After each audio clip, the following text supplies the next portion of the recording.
Sleeper is the #1 fantasy sports app. It pays to know sports. Pick more or less on top players. Your first pick is on us, so start winning now. Play in Texas, Georgia, Minnesota, and 27 more states. Pick anytime across all sports, pregame or live. Over 10 million players are already on Sleeper. Make your picks count. Score up to 1,000 times your cash. Join today. Get up to $100 credit using code FOREVER. Call your shot on Sleeper. Download now. Hey, everybody. It is the Seahawks Syndicate coming to you a little earlier than normal based on popular demand. We are going twice a month now. This will be a bi-weekly show through the rest of the season. I'm Dan from Seahawks Forever. That's Bryce from the Seahawks Eye. That's Brandon Kane from the Hawks Nest and Mookie Alexander from Field Goals. We have a lot to talk about tonight, gentlemen, and I want to start off kind of with an overarching view. Seahawks coming out of the bye week took care of business like we talked about on the last show. They're getting to week 11, the Rams matchup at 7-2, one of 3 teams left in the NFC that have 7 wins. They are set up for everything they need to accomplish the rest of the year. A couple impressive wins back to back. I just want to get your general takes on where you feel like this team is right now at 7-2 heading into the Rams game. Bryce, let's start with you. Well, for me, with this team going in at 7-2 into this Rams game, like this is probably the most complete Seahawks team I think we've seen in a very long time, where you can look at them and go, yeah, there's little nicks and things you want to really pick at, but overall, the special teams is good. The defense, even not fully healthy, is good. This offense, yes, we want to all pick on the run game and be like, it's not where we'd ideally like it to be, but it's coming along, and it started to show signs of life last week against Arizona. So for me, going into this, the level of optimism is very high. Even if this game doesn't turn out the way Seahawks fans want it to, I don't look at it and go, you know what? If they say lose this game to the Rams, well, that's it. The season's over. Like, you know, they're never going to be able to win the NFC West. If they lose this game, it's going to be something that this team has done throughout the season, which is every time they seem to lose, they seem to learn something and get better from it. And that's the biggest thing I think is a positive for this group. And where I think Mike Macdonald has kind of made some of his biggest strides this year as a coach and with this staff and team is they don't let the same things necessarily beat them week in and week out, where we have seen that in the past with some of the Pete Carroll teams where, hey, tight ends are killing us. They're running right down the seam, and it would be the same story week in and week out. Now it seems to be more of a situation when they have something that becomes a problem, they fix it, and then they accelerate off of that. And so I'm really excited to see this matchup, and I think, honestly, this Seahawks team, 13-4, is a real conversation piece for a final season record now for them. 13-4 Island. Mookie, how you feeling? Well, I'm feeling physically a little bit under the weather, but it's that time of year. But in terms of how I feel about hold on, guys. Yeah. I just realized for some reason we're not live. Yeah, we're unscheduled. I have no idea what happened. All right, well, let's just cue it up and do it again. Good thing we realize that now instead of a half an hour into it. Let's go back here. Let's go here. All right, we'll see you guys in a minute.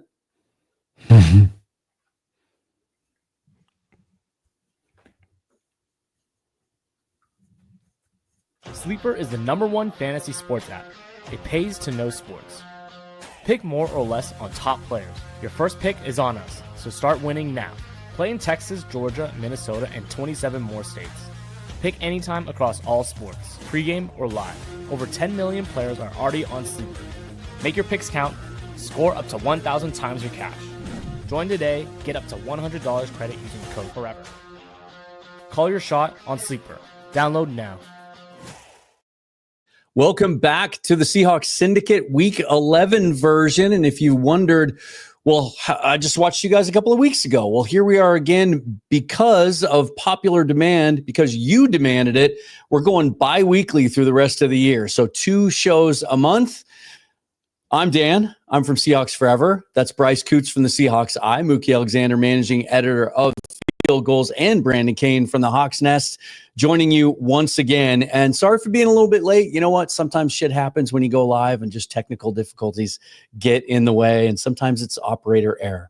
I'll just take that one on the chin. Let's start here, you guys. We're gonna work through this, and we're gonna kind of wrap it all up, obviously, with what now shapes up to be one of the biggest regular season meetings that we can recall in recent history, with the Seahawks going up against the Rams, both at 7-2. Only 3 teams left now in the NFC at 7-2. We talked last time about how important it would be to get to that game at 7-2, to take care of business coming out of the bye. Boy, did they do that. Wiped the floor with the Commanders on Sunday Night Football. Did the same with the Cardinals at home, kind of turning things around at home a little bit. Let's go around and just give me your 360-degree view of how you feel about this team right now as they head into the Rams game. Bryce, let's start with you. Well, for me with this team, I've got a level of optimism I haven't had in years with this Seahawks team, in the sense that this team seems to be one of the more complete versions that we've seen in recent memory, where we're talking about a team that our special team unit's really good. Our defense is one of the best in the NFL, and our offense, with some issues still, which I'm sure we'll talk about, is still producing as one of the better units in the NFL. So you're seeing a team where when all facets are going, and we kind of got to see that in the Washington game and even in the Cardinals game this past weekend, they are one of the better teams in the NFL, not just the NFC, in the NFL. And so, again, we can always find faults in any sort of thing that we're looking at. But when I look at this team right now and this matchup coming up against the Rams this week, this might be the best I have felt going into a divisional matchup since probably 2013, 2014 kind of era of the Seahawks, where it was like, yeah, this game's going to be tough, but I feel like we have a team that can potentially come in, win, steal a game, and play as the better team throughout, and not just kind of luck our way through into winning like we had at later parts in that era of the Seahawks. So I'm feeling pretty optimistic, Dan. How about you guys? Mookie, you're up next. How you feeling? I'm feeling all right. Were we live the first time? I mean, the chat's been really crazy. I don't know if we're live or we're not. Do any of you 3 even exist? Does the Seahawks? All I know is reality. We're living in a We weren't simulation. actually mobsters, secret mobsters from the 1970s. What I do know is that the Seahawks are a heck of a football team. So I was willing to give it time after the first few weeks, even though they were playing well. I'm thinking, all right, they might be a good team, but I need to see a little bit more to believe that they are a potentially great team. And while they don't have a signature win yet per se, that could happen as soon as this weekend, I suppose. They look like a team that can make some noise in the playoffs. And I say that because of the way they are destroying inferior opposition.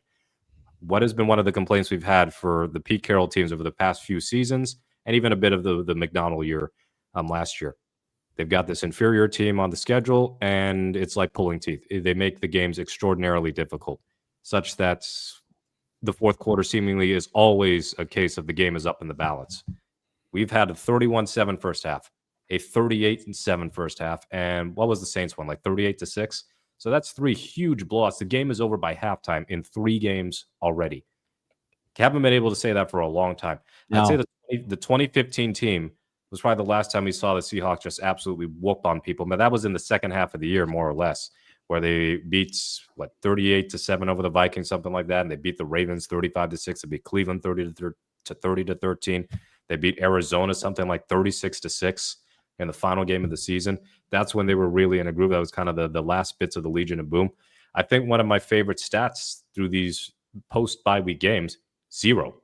Number of punts in the first half with this offense. They've got the 1 turnover, which is the botched fumble between Olu and Darnold. But other than that, it has been a score, 1 fumble, 1 kneel down. That's it. So the Seahawks offense is jumping on people quickly. And even though the defense got their points on 2 touchdowns last week against Arizona, I am still convinced the offense needs to click in order for them to be real contenders. And they are just dialing it up. They're not waiting until the fourth quarter to win games. The offense is making sure that they pounce quickly, and it is in stark contrast to the 0 opening drive touchdowns we saw last season under Ryan Grubb. And I think most of the last Shane Waldron year was kind of the same thing. So, yes, this Seahawks team is so balanced, and it is balanced in a way that is different. I wouldn't say different, but it is similar to the Legion of Boom years. It's just that I think this offense, if the running game gets going, could be even higher power than any of the Legion of Boom offenses. So you think about what this passing game has done, such that Sam Darnold has more touchdowns and incompletions over the last 2 weeks it's already amazing. So again, just get that run game going, and you've got something cooking. And also the defensive side of the ball, for them to still be playing this well. I don't know, they're not playing a gauntlet of offenses these last few weeks, but how many times, even in the Pete years, Earl Thomas goes out, we got to deal with Steven Terrell for a game, and he completely destroys the function of the defense. Or you have, a linebacker going, you got to play Brock Coyle for a game, and suddenly they don't know how to defend a read option. Yeah. Yeah. Oh, man. I dread to think of some of the backups we've had over the years. These backups, though, the depth is still showing up. It's like they're playing like they've been starters all season. So I am just so impressed with how this team looks and also how well they're coached. And that's a testament to McDonald and his coaching staff. Good argument that Michael Dixon's the highest paid player or the most overpaid player in the league this year. Just has not really been needed since they made him the highest paid punter in the league. Brandon, how you feeling? Yeah, I think that the two guys before me have a lot of where I'm at with the outlook of this team. I think in general terms, watching this team this year, you knew that we were on the right path to becoming a contender. Was it going to happen this year? Is it going to still take us to 26, 27?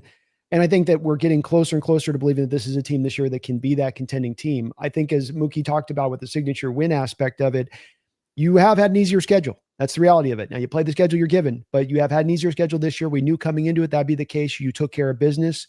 The points about getting up on these teams early and being so different from the Carroll era. I always kind of felt like Carroll era had his offenses running very conservatively through first halves when it wasn't the 2-minute drills, wasn't one of the end of game situations, especially when it came to targeting the middle of the field. And part of the reason that you're seeing what we're doing here is the benefits of utilization of your offense for 4 quarters and trying to attack all 4 quarters rather than just try to wait to a standpoint of the game. You don't have to make it that hard on yourself. And that's part of why they've gotten out to these comfortable wins. But I do still believe that until I'm fully ready to get to a spot of saying, I know this team's ready to contend with the best, I think they're ready, but I'm talking about I got to see him beat one of these teams. That's been one of the things that has been missing over the past couple of years, even with a team that's won more games than it's lost. You've been able to beat up on average, middle of the road teams, even slightly better than average middle of the road teams. But anytime you've had to face a team that's actually what I call the upper crust out there, you've kind of you've not been able to stand with them and you've lost those games. Some have been closer than others. And that's going to be where down the home stretch now, I think we have 5 of the 8 teams have a 500 record or better. And then end of the schedule, including 2 against the Rams. I think that's what I'm going to be looking to kind of learn about from this team, but they have all the potentiality of the world. The upside of this team is as high as any Seattle Seahawks team that we have ever seen, including the Legion of Boom teams. But I don't know that they're quite yet there. The exciting part is it does feel like they've been building every week to getting closer and closer to that mark. It's pretty incredible how quickly our expectations change. I mean, if you had asked any of us at the beginning of the year if we'd taken 7-2, sure we would. And here we are.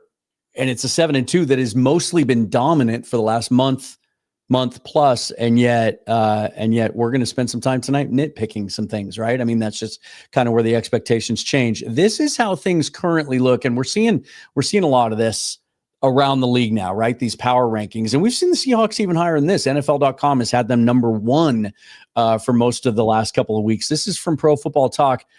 And this is one of the more conservative rankings when it comes to the Seahawks that we've seen over the last couple of weeks, which just means it's more fun to talk about. The Seahawks at 6 behind the Eagles, who won kind of a slugfest last night against the Green Bay Packers. A lot more sluggish game than we would have expected from those 2 teams. The Lions, the Broncos, who have 8 wins, but we can talk about that. And then the Colts, and they have the Rams at number 1. Now, we're going to get deeper into the actual matchup with the Rams a little bit later. Just kind of want to generally get your thoughts on these rankings. Mookie, let's start with you, and I want to combo it with another question because you're kind of our historian on the panel here with that big, giant brain of yours. When was the last time that you can I want your thoughts on this power ranking, and then I also want you to recount when is the last time you can remember them at this juncture of the season, more than halfway in, facing a game this important in the regular season? Yeah, I look at these power rankings. I don't really have a big issue with the Rams being at number 1 because similarly to Seattle, not only are they winning, they're winning impressively. And one of their 2 losses, they blew a 26-7 lead against Philadelphia. And if they had NFL-level kicking, they probably would have won that game because they had 2 kicks blocked. And then they had, what was their other loss? The 49ers game. Another weird, funky sort of game. They fumble near the goal line. They have a missed extra point. So, I mean, that really was a game that they should have won. So, of course, they should have lost the Colts game if A.D. Mitchell wasn't just blatantly hurting his own team. But now he's off with the New York Jets. I think that the Colts being that high up there, I might move him down a peg, but you know what? Jonathan Taylor is playing out of his mind. Lou Anarumo is proving that he was scapegoated by Cincinnati because that Colts defense is at least respectable without being overly talented. Daniel Jones is starting to come back down to earth a bit with all of his turnovers, and the offensive line is getting leaky in terms of the sacks allowed. But the Colts, I think we're going to find out more about them in the second half of this. Well, it is the second half of the season, but after their bye. I mean, they got Kansas City, they got Houston twice. I think they've already played Tennessee twice. Jacksonville is still respectable despite that awful collapse the other day. So things are about to ratchet up for Indianapolis. And of course, Indianapolis is at Seattle week 15, and that could be another big game for both squads. Denver, I think their defense is the best in the league, like even better than Seattle's because of that pass rush. I mean, Seattle's pass rush is great by committee. There's not a single person on Seattle's defensive line who's as good as Benito. I mean, Nick Benito is amazing, and Zach Allen is one of the more underrated guys in the league. I think that the Broncos, when Surtain is healthy, if they got a great secondary, they've got it. They've got everything at all three levels. Maybe linebackers are weak spot, but Denver's defense is doing a lot of carrying for an offense that cannot score consistently. The Seahawks, to me, should be above Denver because of how balanced they are. In fact, I would drop Denver below Detroit as well. Philadelphia, I think, would put them above. Well, it's tough. I think that the Eagles are still fine as a top five-ish team, but I wouldn't put Denver above, or rather below Philadelphia because they did beat them. We're obviously off the screen for a little bit. There we go. That makes sense. No idea what's going on here, guys. Yeah. Well, whatever the case there. As far as the magnitude of this game, I'd say this is the biggest regular season game for the Seahawks in terms of the top of the conference standings since 2019, week 17 against the San Francisco 49ers. That was a Sunday night game. That was game 256 at the time. And if San Francisco won, they'd have been the one seed. If Seattle won, I don't think they would have been the one seed, but they would have won the division. And they lost by a yard. That was the last, I think, truly big-time game that the Seahawks had, with, thinking about the very top. But, I could even go a little bit nearer to that. 2020, week 16 against the Rams. Empty stadium, COVID year.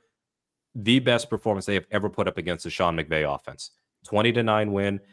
They hold them out of the end zone. Jamal Adams makes this huge stop on 4th and goal.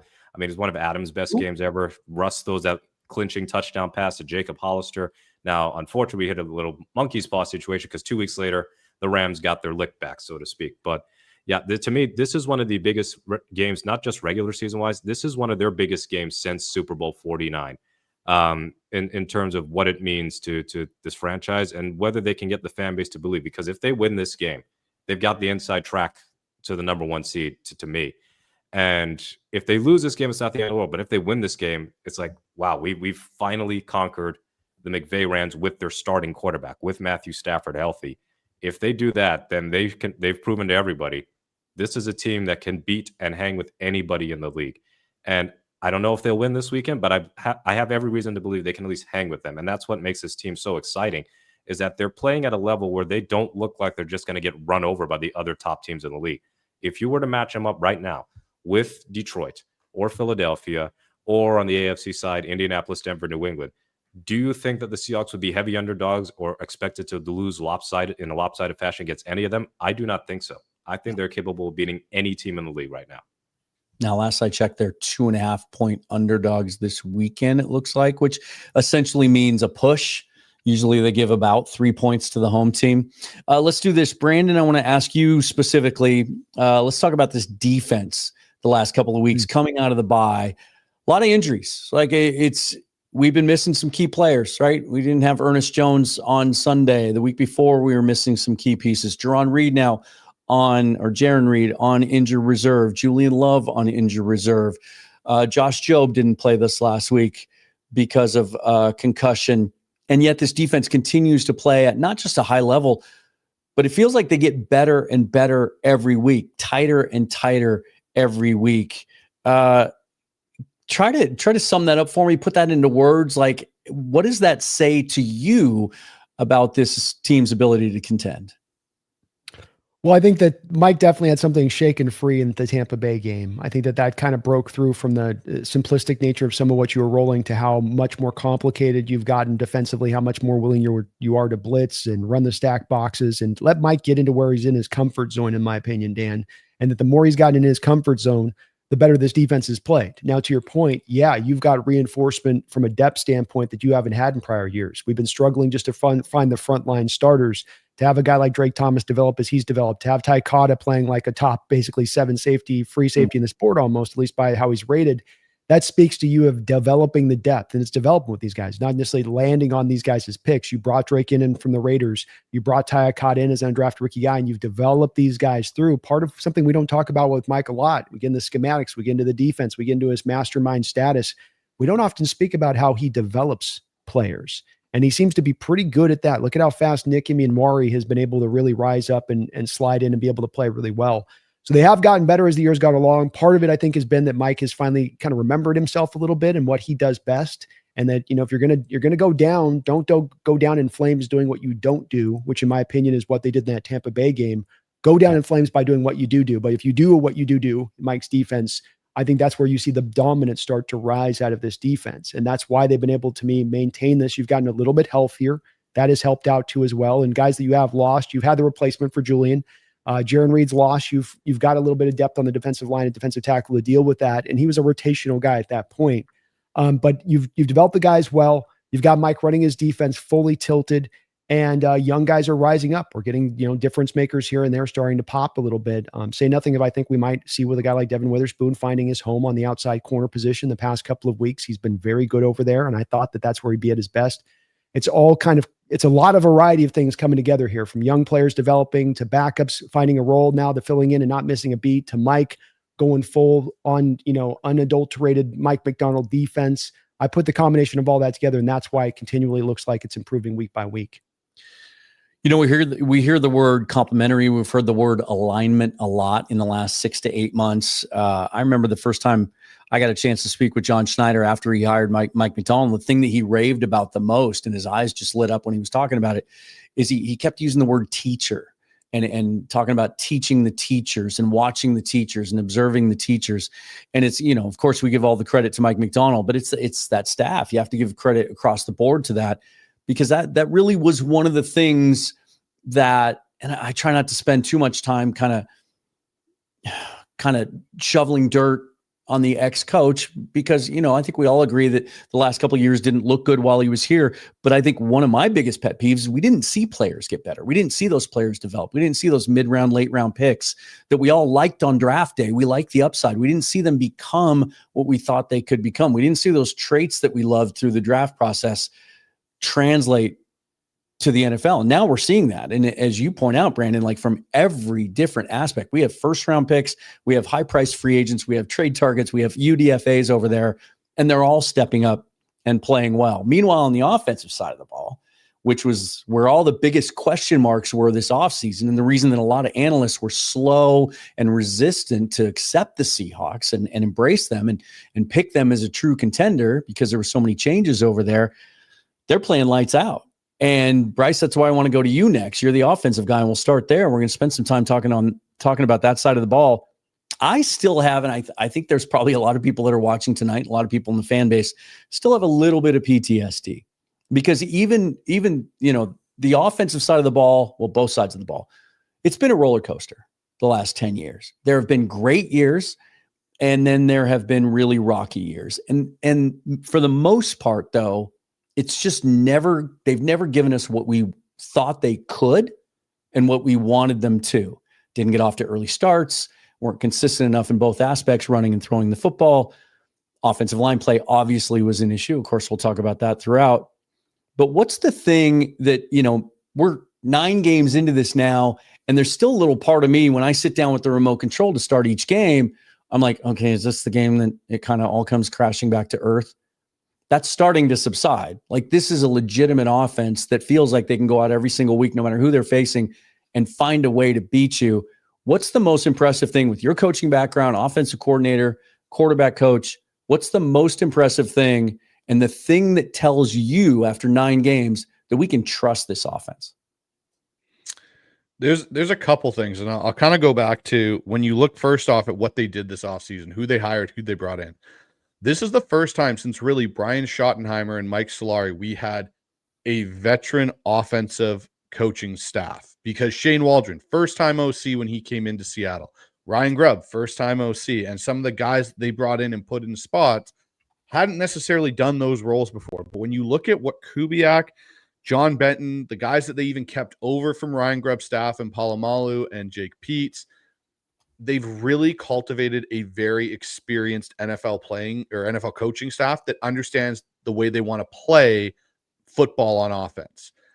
The thing for me, though, I think, you know, to your point, Dan, and what you asked about being week 9, week 10 now, and finally trusting this offense is two things Clint Kubiak has shown. He has shown an ability to script really good plays initially at the beginning. Like, look at our opening drives now in Seattle, or first couple drives. We have the expectancy that, hey, we might go down the field and score not a field goal. Like, we might get touchdowns out of this, which is something we haven't been able to say for a very long time. And for a lot of Pete's era, we couldn't really say. It was like, okay, we're going to start scoring near the end of the first quarter.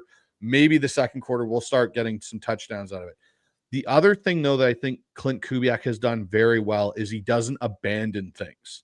He just attacks you in a different way with what he wants to do. And so what I mean by that is you look at the run game. We've had a team that has struggled to get more than, you know, we've had more run stops or 0 or negative yards than any team in the NFL.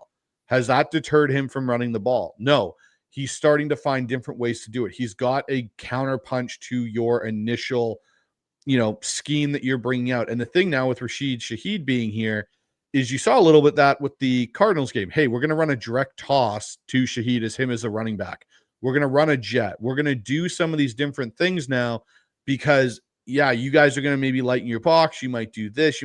He's got an idea because he's got a book to pull from where he can sit back and go, hey, when I did this back here, or when I was on a staff and we did this, and this was what the other team did, here's the counterpunch that we used. And he has data to pull from. And he has the ability to, you know, have things go sideways a little bit in some of the games, like the Jalen Milroe package hasn't worked. What have they done? Completely stopped doing it. And that's a thing an offensive coordinator sometimes. He may really want to do those Jalen Milroe package plays. Like Kubiak might be thinking like, man, this is such a creative way for me to get this awesome player, an athletic freak involved, but I can't do that because it throws off the rest of our offense.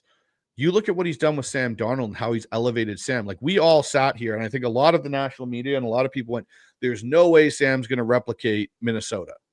Sam's playing more efficiently than he did in Minnesota, which is something I don't think a lot of people were expecting. A lot of us were thinking, okay, me included, hey, we'll get an in-between of what Sam did in Minnesota at the high and, you know, a better floor to it.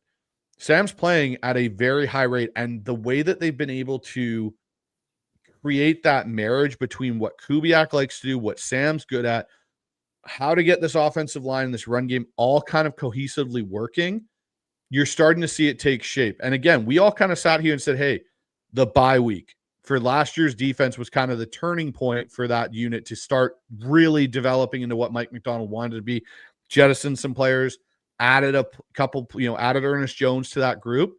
What did they do this year? Hey, we're going to go get the receiver that we need to kind of really help this offense that we didn't get in the offseason at the bye week or just after. And now they've been able to, you look at the Cardinals game and what they did. Now, again, to the point, Brandon talked about it on his show today when he did his preview, that the second half kind of sucked because we just geared down into, hey, we're going to run the ball like crazy. But like we've all kind of pointed out, Arizona knew we were going to run the ball in the second half, and we still turned out 125 yards. That's something we haven't been able to do really since the Marshawn days where, hey, teams knew we were going to run the football. Now go and stop us from doing it. Let's talk about that a little bit, and we'll transition into another part of the conversation because there's a lot of layers to what we saw in the second half against the Cardinals. Mookie, we saw them run the football consistently. Big runs, big holes, gashing the Cardinals at a time when obviously the Cardinals knew we were going to run the football. It's what Mike McDonald talked about coming on the sideline interview, coming out of the locker room. It's something he's talked about since the offseason. Like there are those moments, those 4-minute offense. We need to burn the clock. We need to run the football effectively enough even when they're expecting it. They did more than that. They gashed them. Now there was a personnel switch there, and we'll talk a little bit more specifically about what happened at center. But do you trust what you saw in the second half, that maybe this running game is coming together, or were there some circumstantial aspects to that? Well, I think about the first game against Arizona, and as much as the pass pro might have struggled, they were getting some good running plays against the Cardinals. I think their previous season high in rushing might have happened against Arizona. But for this one to me, it's 200 yards, and they had to kneel down a few times, so it cost them the 200-yard mark, which was a disappointment because I wanted to see that 2 on the box score. I think it was up to 202 for a minute there. 202. I would have just had Drew Lock sneak it a couple of times instead of what actually happened. But how about Drew taking the beating on the PFF score too, because he's got to take the kneel down. That's right. Yeah, I don't know how Drew's going to be able to recover from this. That's going to hurt his market value when he's a free agent in 2 years. But this running game, that was my favorite drive of the game actually. 13 plays, 79 yards, not a single passing play, and the game was pretty much in hand, but they could have easily, if they wanted to, call a couple of passes just to keep the sticks moving so they don't quickly go 3 and out and give the ball back to Arizona because Arizona's finally moving the ball down the field. No, they ran it down Arizona's throats. And this was off of a turnover on outs. I think this was after the Pritchett breakup in the end zone on Marvin Harrison Jr. So that was kind of Arizona's last gasp.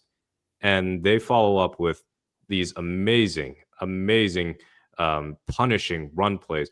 I think of the Charbonnet run of the very first carry and watch the right side of the line with Bradford and Lucas. They're clearing out their guys, and Gray Zabel takes his guy. I can't remember who it was. It might have been Darius Robinson. He took him to town. I mean, he almost drove him out of the stadium. And Charbonnet was able to cut back, get space, break a tackle, and pick up, 30 yards? So it was, to me, kind of like a statement of intent from Mike McDonald more than anything else. Like, hey, if we want to close this game out, we got to also be able to do this because they didn't get a touchdown. They didn't need a touchdown. They were up by a bunch, but they took 7 minutes off the clock just running the ball. That's what, like Philadelphia last year when they had their offensive line as healthiest, they were able to do that. I remember, I think it was the Pittsburgh game where they ran out, I think, the final 11 minutes of game time against Pittsburgh, and they barely threw the ball. Like, that's how dominant their offensive line was. Now, is Seattle's offensive line that good? No, not yet, but just to even see them do it was great, especially in the context of how they kind of bungled the Houston game, where they couldn't run it consistently against Houston. They were throwing it and turning it over, and it kind of let Houston sort of back into the game. Having receivers throw it, just, all that. Yeah. In this circumstance, they just squeezed the life out of Arizona, one run play at a time. And yes, it is hard to ignore the fact that they had no explosive plays in the first half on the ground. All of their explosive rushes came in the second half. And I think that the offensive line just looked different. It looked a little bit better in terms of run blocking when Olu was in the game. But we know nothing of the pass blocking because Darnold threw 2 passes in the second half. Yeah. So we know absolutely nothing about what's going to happen in the long run with Olu Oluwatimi in that lineup and from a pass pro standpoint. But I think in the run game, that was a bit eye-opening in the way that he was able to consistently get to his guy, climb to the second level, because that's been kind of a criticism of him that he's not fast enough to get there. Now, can this hold up over the next several weeks, especially against tougher defenses like the Rams? Remains to be seen. But against weaker opposition like Tennessee, I believe that this run game is going to start to take off. I don't expect 200 yards every week, but I expect them to be at least climbing from mediocre to average, if not a little bit above average. They just have too much running back talent, and I think they have enough talent in the offensive line to get things working. Brandon, let's talk about that personnel change. Obviously, about midway through the second quarter, Jalen Sundell goes down with a knee injury. Didn't look that serious at the time. They didn't take him back to the locker room. He stayed on the sideline with an ice pack on his knee. Sounds like injury reserve is a possibility. He's going to miss several weeks with a knee sprain at minimum. Olu Oluwatimi comes in. And if there was any position along the offensive line where maybe we had some quality depth, we've seen what Olu Oluwatimi can do. I've always said, since he was drafted, I thought this is a guy that could start for 8-10 years in the league and never make a Pro Bowl. There's tremendous value in that. We've talked on this show about the upside of Jalen Sundell and his athleticism. But if there's a weakness in Sundell's game, it's maybe a lack of anchor. And we haven't seen it cost us a game. We haven't seen it really get him blown up over the entire course of a game, but it's 4 or 5 plays throughout the course of a game, here and there. Oluwatimi seems to be a more physical guy, a more stout guy. That was the word that John Schneider used the night that they drafted him. He's much more stout. There was a clear uptick, as we've talked about, in the running game in the second half. Is that a coincidence, or did you see some things from Oluwatimi in that game that gave you some hope that maybe he can be that catalyst, as Mike McDonald called him yesterday, in this run game, maybe getting it going finally? I do think he was a little more stout. I think I'm probably a little bit reticent from the cohorts here on this in believing that this is a turn the corner situation. I think that the commitment from the Seattle Seahawks, offensively speaking, is going to help them throughout the course of this season and what the rest of the season is going to bring about as far as to find some functionality, let's call it, in the run game. I'm not saying that we're not going to be decent there. I do maintain and come back to this from a problematic standpoint. If you just deal with so many stack boxes, you're still number 2 in the NFL in stack box rate, top 5 in blitz rate. I don't think a lot of offenses are going to find consistent running game success dealing with those 2 parameters. I also think in looking back at the film, Olu was certainly a help, and he's a better run blocker at the point of attack, to your point, more stout, Dan, than what you get from Sundell with the athleticism, and that did help, and that took the running game a little bit more forward. It did seem to me, though, rewatching the tape, that this was as much an over pursuit issue by the Cardinals. They were bringing these stack boxes still into play in that second half, and their defense was trying so hard to get the stop, get back the offense, is that they were losing their gap integrity and overrunning the plays. And this is why when you look at a lot of those runs in that second half, they're on cutbacks going against the flow of the play back across it, where the running backs are reading the over pursuit and then attacking that over pursuit. So it's a bit of a both there for that to me on this one, where I don't think defenses by and large have consistently over pursued us offensively. They've stacked the box and then kept their gap integrity for the most part throughout the game. And that to me is a big part of why you're not able to run the ball. There's other supplemental things here, like a Gray Zabel struggles on all 22 tape at times at sustaining the block. He gets the hat on the hat, can't sustain the block. The guy slides off and the run play's blown up. It's stuff like that that also is peppered in here. But it's, to me, the baseline of, if you were to deal with the middle of the road amount of stack boxes, this run game would be effective. You're not dealing with that. You're not going to deal with that into the future. Now, based on what you saw, and I thought he did an exceptional job for the most part, lost a couple of reps, but I thought he beat Dalvin Tomlinson. If you were just going head-to-head matchup, I thought he owned Dalvin Tomlinson for the most part. Very, very good run defender in the second half. And this Cardinals team came into the game 12th in the league against the run. This week, the Rams are a little different animal. They're built a little bit more on explosiveness and quickness up front, but there is a guy that they have playing nose tackle. He's a little undersized, but we've seen him before. His name's Poona Ford. Based on what you saw, just going back to you real quick, Brandon, to follow up on what you saw on tape, how do you like that matchup? Do you like Olu Oluwatimi's chances in that matchup against Poona maybe a little bit more than Jalen? Yeah, I would say so. I mean, Poona's going to get you with leverage because he's so low to the ground. He just always gets up underneath your pads. And Olu's probably got a little bit, having that stoutness is going to work in your favor versus a guy that's not as good at doing that, who can get walked back a little bit in that. I think Poona, too, has done a little bit of the Jaron Reed kind of math that Jaron did, where Jaron went from being a nose tackle, transitioned to a 3-tech. And then once you made that transition to 3-tech, it's not just so easy to go right back in and slide inside to nose tackle like it's no thing. He's doing it. He's doing it decently. I don't know if he's as good at a nose tackle and stopping the run now as what he was when he first came in the door for us as a nose tackle, if that makes sense. Not that he's bad, but just I don't know if it's the same equivalency of play. He's become more of a bit of a pass rusher a little bit in what he brings to the table. Now, Bryce, one of the things that all of us were most excited to see on Sunday is the shiny new toy and the new acquisition and Rashid Shaheed and what he might be able to do with that offense. And we talked a lot, I know, on all of our shows last week and on Field Goals about how the threat of Rashid Shaheed could, maybe even should, over the second half of the season, force some of these defenses to pull out of those stack boxes a little bit, maybe loosen things up a little bit in the run game. We didn't really get to see that on Sunday because because of the game script, Shaheed only touched the ball 3 times, and B, Tory Horton didn't play. So we didn't get the dual threat, essentially Shaheed taking Tory Horton's place and only played, I think, about 30% of the snaps. As a guy who game plans and calls plays, and is that it? When you're a week away from such a big game like they're about to face, is that a good thing? When the Rams go to watch tape this week, they don't really have anything to go on? Or would it have been better to feature him and have more opportunities to kind of play around with him, to put things on tape to make the Rams have to prepare? I think the one thing you got to look at when you acquire a player like they did with Shaheed and, you bring him into your building is really all he's learning that week is the game plan. That's what he's learning. And so you're trying to sprinkle him in, but he's not getting fully accustomed to the playbook. And even though he knows what Kubiak did in New Orleans, terminology is still slightly different because he's got a new quarterback. He's got new guys in there in Cooper Kupp. He's got kind of some new staff on the passing side. So Kubiak's had to change some of that terminology he likes to use. You know, Zulu may mean, you know, the Z's got an out in Kubiak Saints office to Zulu now means that the Z's motioning and running an over route. And it's things like that that change. So when you bring a guy in that's a weapon and you're trying to find ways to get him involved, I think that's why you saw them toss the ball to him as a running back. And you saw him take a jet and you saw the quick slot screen to him. Like, they're putting some things on tape, but for the Rams, again, they're going to go look at what Shaheed did well this year in New Orleans, what he's good at. And their DB coaches are going to say, hey, this is the routes that he's really comfortable with, because Seattle, again, Kubiak's going to put Shaheed in situations again this week where I don't know if we're going to see a massive uptick. You might see more plays with him for sure, but I don't think you'll see a massive uptick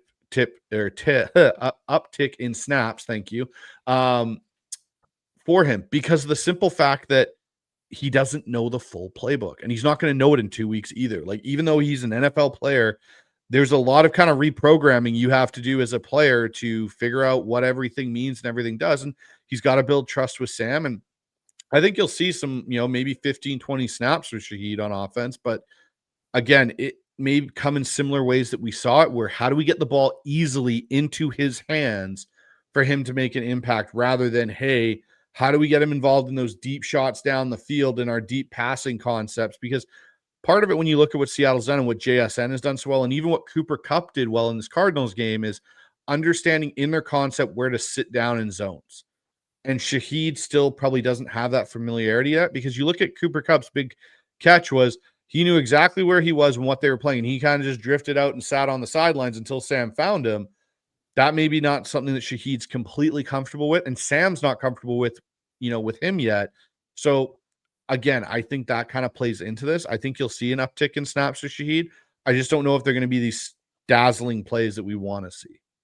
And guys, we see in the comments, we see the starred comments. Once we kind of get through the bulk of our conversation, we'll devote the last half of this show to all of that. So be patient with us. We'll get to you here in a moment. Mookie, not everything is perfect, right? Not everything is unicorns and rainbows. The Seahawks get a little loose with the football.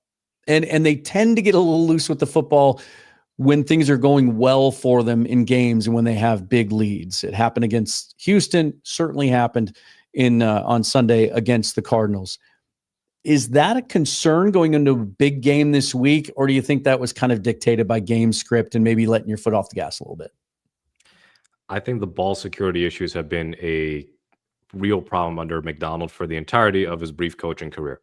And we now have enough of a sample size to not just instinctively blame Geno Smith, because yes, he was a big part of the problem, but believe it or not, he didn't lose a fumble last season. He had all of his turnovers were interceptions, and the fumbles that team lost, a couple from DK, the ill-fated Pharaoh Brown screen that I think probably put any remaining doubters of Ryan Grubb over the edge and go, yeah, he can't be here anymore.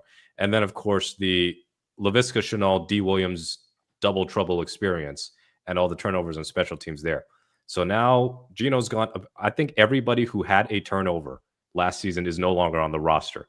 And now this year, they've just been consistently sloppy with the ball. It's unbelievable. They have lost more fumbles than any other team in the league. And the interceptions, as unlucky as they might be for the most part, Darnold is kind of middle of the pack in interceptions, but as a low volume quarterback, believe it or not, and this is not a criticism of Sam Darnold, so please, I already had enough, people yelling at me on Twitter. Sam Darnold's interception rate is the exact same as Geno's was last year. It's just that he's on much lower volume, and he's been 1,000 times more productive than Geno was really at any point of his 3 seasons as a starter. Sam's having an outstanding year, but the turnover problem is still there, and Sam himself has lost 4 fumbles. I mean, the Olu Oluwatimi exchange, it might have been on Olu, and it's understandable. New center in the game. He hasn't been able to work with Sam for a long time, but still, the turnover thing is real. It's not just Sam. It's also JSN lost a critical fumble opening day against San Francisco when they were ready to go in and possibly score again.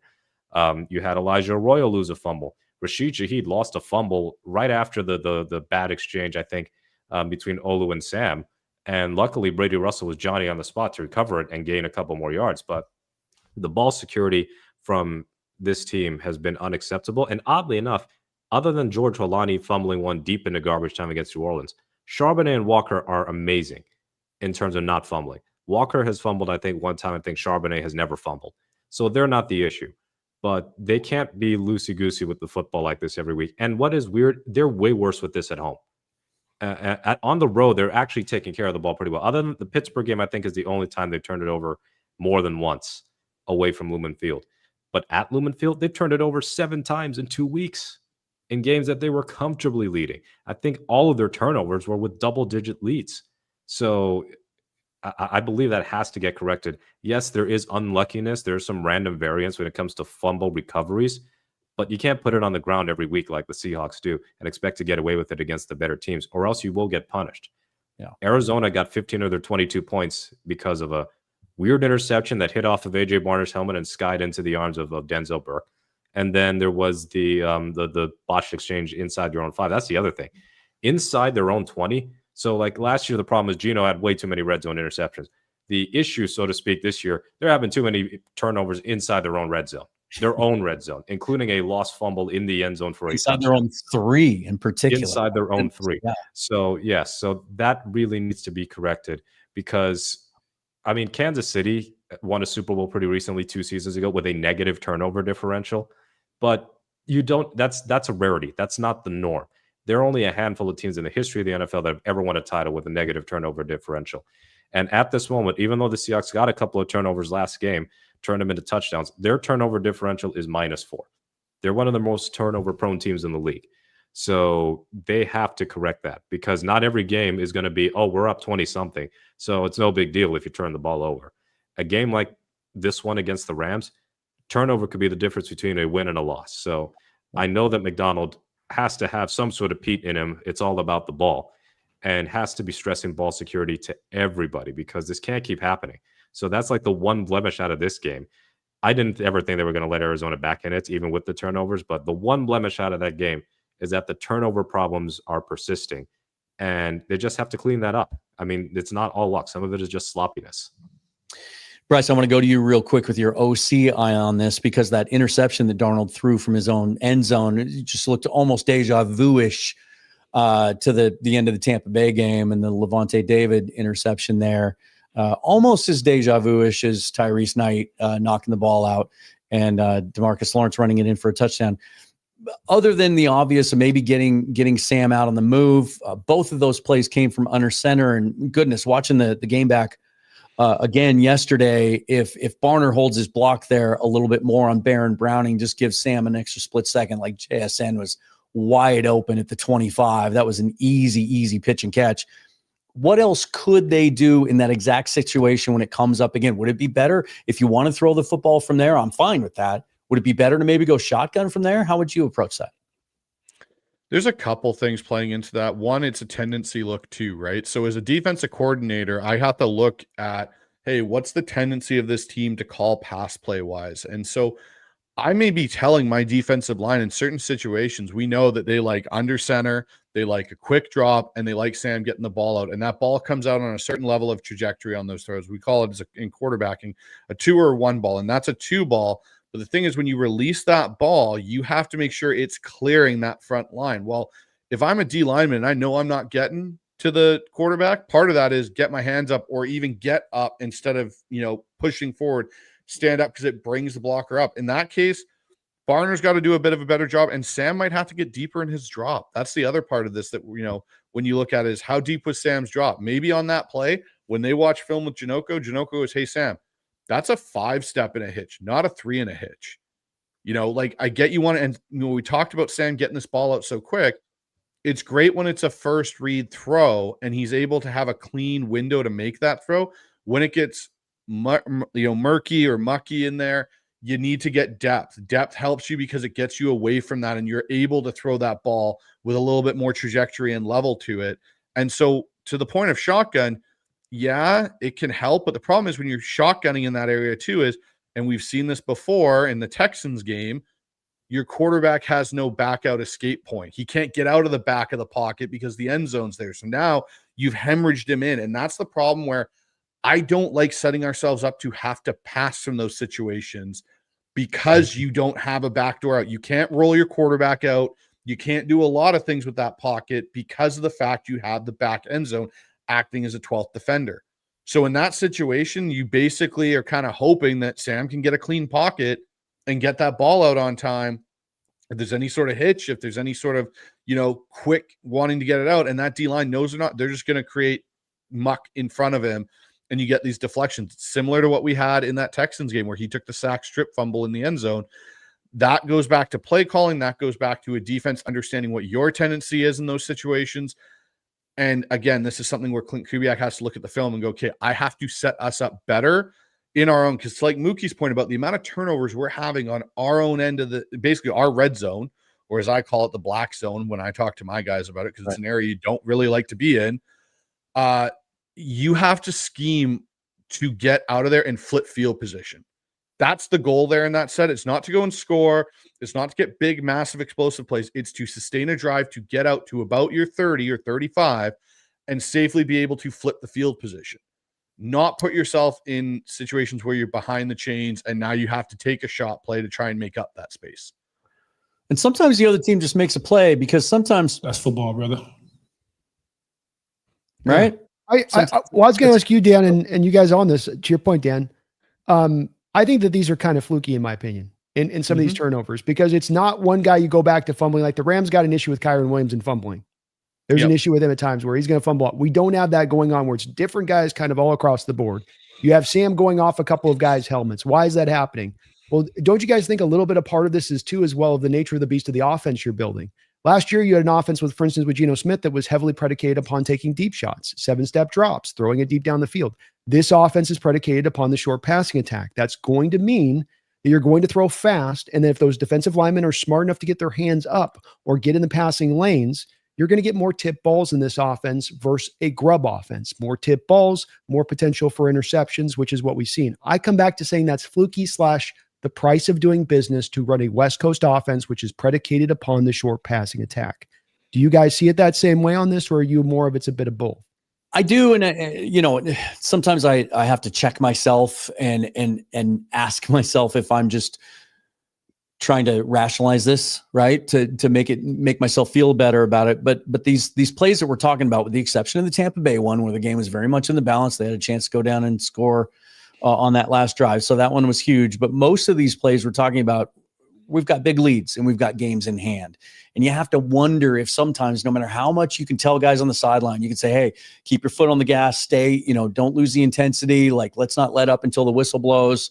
Like, there is a little bit of human nature there, right? And you just have to wonder. That's why I've had a bunch of people in the last couple of days say, hey, we can't turn it over like that. We're turning it over way too much. We can't beat the Rams like that. Well, I think when you're playing the Rams, there might just be that little bit of extra intensity where maybe you take care of those little details and prevent it from happening. Should we talk about that game a little bit? Can I add one thing to this, Dan, before we go to it with Brandon's point there? Yeah. So, Brandon, I tend to agree with you that these are fluky. And then to your other point, it is part of doing business. And this is where, when you look at the West Coast offense and these rhythm passing games, and a lot of it, you end up with split field reads, which you are attacking a half of the field off your pre-snap as a quarterback because there's cues or whatever, and based on what you've seen where to go.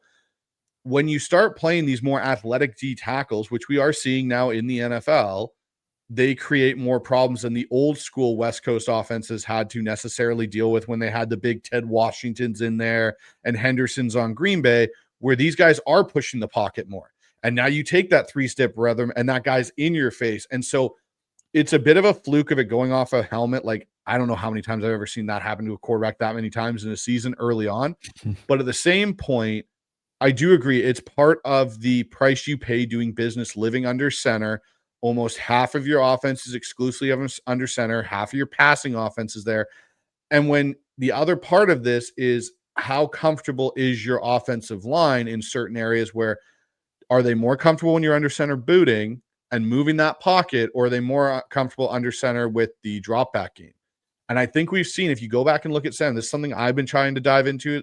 He seems to get more pressure in his face right now and having to maneuver when we are doing under center drop backs than when we do shotgun, than when we do move things. And it's that price you're talking about to pay doing that, where teams figure out tendencies. And when you like to pass them under center on the drop back, they create different issues for you internally on that offensive line. So here we go. Sunday, 1-2 in the NFC West, obviously, or 1A, 1B, 1-2 in DVOA. The top 2 graded quarterbacks in the league, according to PFF. The top 2 graded receivers in the NFC in Jackson Smith and Jigba Puka Nacua. You've got Sean McVay against the coach who was billed as the Sean McVay of defense when he was hired. So much on the line here. And this, frankly, is the team that has been the roadblock. Even when Pete was here, couldn't beat Sean McVay. Since he arrived in LA, they have been the thorn in our side. Mookie, I'm going to start with you on this one. Do you believe, as we sit here today, and again, this is a Tuesday. Unfortunately, we're not going to get an injury update today, so there's still some questions about some guys that are going to play. Do you feel like this team, as we sit here today, might be built right and built better to beat a Sean McVay team and a Matthew Stafford playing some of the best football of his career? Well, I'd say that last year's defense did such a good job in the home game that Stafford played in, because the last game was with Jimmy G starting, so you kind of throw away a lot of that stuff in terms of competitiveness. Right. But they forced 7 3-and-outs against that Rams offense last year. And what lost in the game was Geno throwing interceptions and also just absurdly bad offensive line play that took away some of Geno's better plays and JSN's better plays. They couldn't get a yard on 4th and 1 and 3rd and 4th and 1 in overtime. Otherwise, they might have been able to win that game. Remember, the Rams scored 20 points in regulation and 7 came off that pick 6, the ill-fated pick 6, which I, at the time, declared the end of the Geno Smith era. And while that might have been an over-the-top reaction as a fan, I think I might have been partially right in terms of what happened with that play. But this Rams offense is different because they have that second receiver be Devontae Adams instead of Cooper Kupp. So while Cooper Kupp he's still got something left in the tank, Devontae Adams has got more in the tank. And you've got Puka and Devontae playing at a high level. Devontae Adams has got 9 touchdowns. And Puka Nacua, if he didn't get hurt, would be right up there with JSN, certainly in receiving yards. He might end up winning the receptions battle with the way that he's just performing at an absurd level. And then Matthew Stafford, it's only the last couple of weeks that he's been talked about as an MVP candidate. And it's surprising it hasn't happened sooner. 25 touchdowns to 2 interceptions. And Stafford is known as a gunslinger who's willing to throw picks. And he's not throwing them. 25 touchdowns, 2 interceptions is absolutely remarkable. We talk, and rightly so. Sam Darnold's only taken 10 sacks this season. Matthew Stafford's only taken 14. So this is really a extremely well-matched game. I'm looking forward to it. There's trepidation because it's the Rams, but also excitement because this could be the time. This could be the time that Seattle beats the Rams and asserts itself as the team to beat in the NFC, or at least the NFC West. But I think that they can do it. But there is one little bit of hesitation I have. I need to see Ernest Jones on the field. And this is not to slight Tyree Snipes. Well? And yeah, I know you all saw that tweet from Ernest. So I'm pretty sure that that's a good sign that he's going to play. As far as cryptic tweets go, yeah. Ernest, about a couple hours ago, as I was doing some final prep for this show, and it's been pretty prevalent to come. Yeah, tweets out nothing more than just a GIF. And it's like most people would have gone with the Undertaker gift, coming out of, but it was a guy being it was CPR, right? He was being like brought back. Yeah, that rap video. Yep, that'd be a strong indication. I get the feeling Ernest Jones had a positive meeting with the trainers today.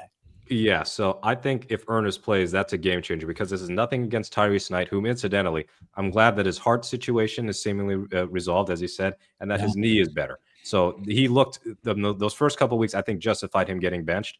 His performance last week looked a lot like some of the good that we saw from him last year. But nothing against either him or Drake Thomas, who's also been a revelation in terms of how he's performed.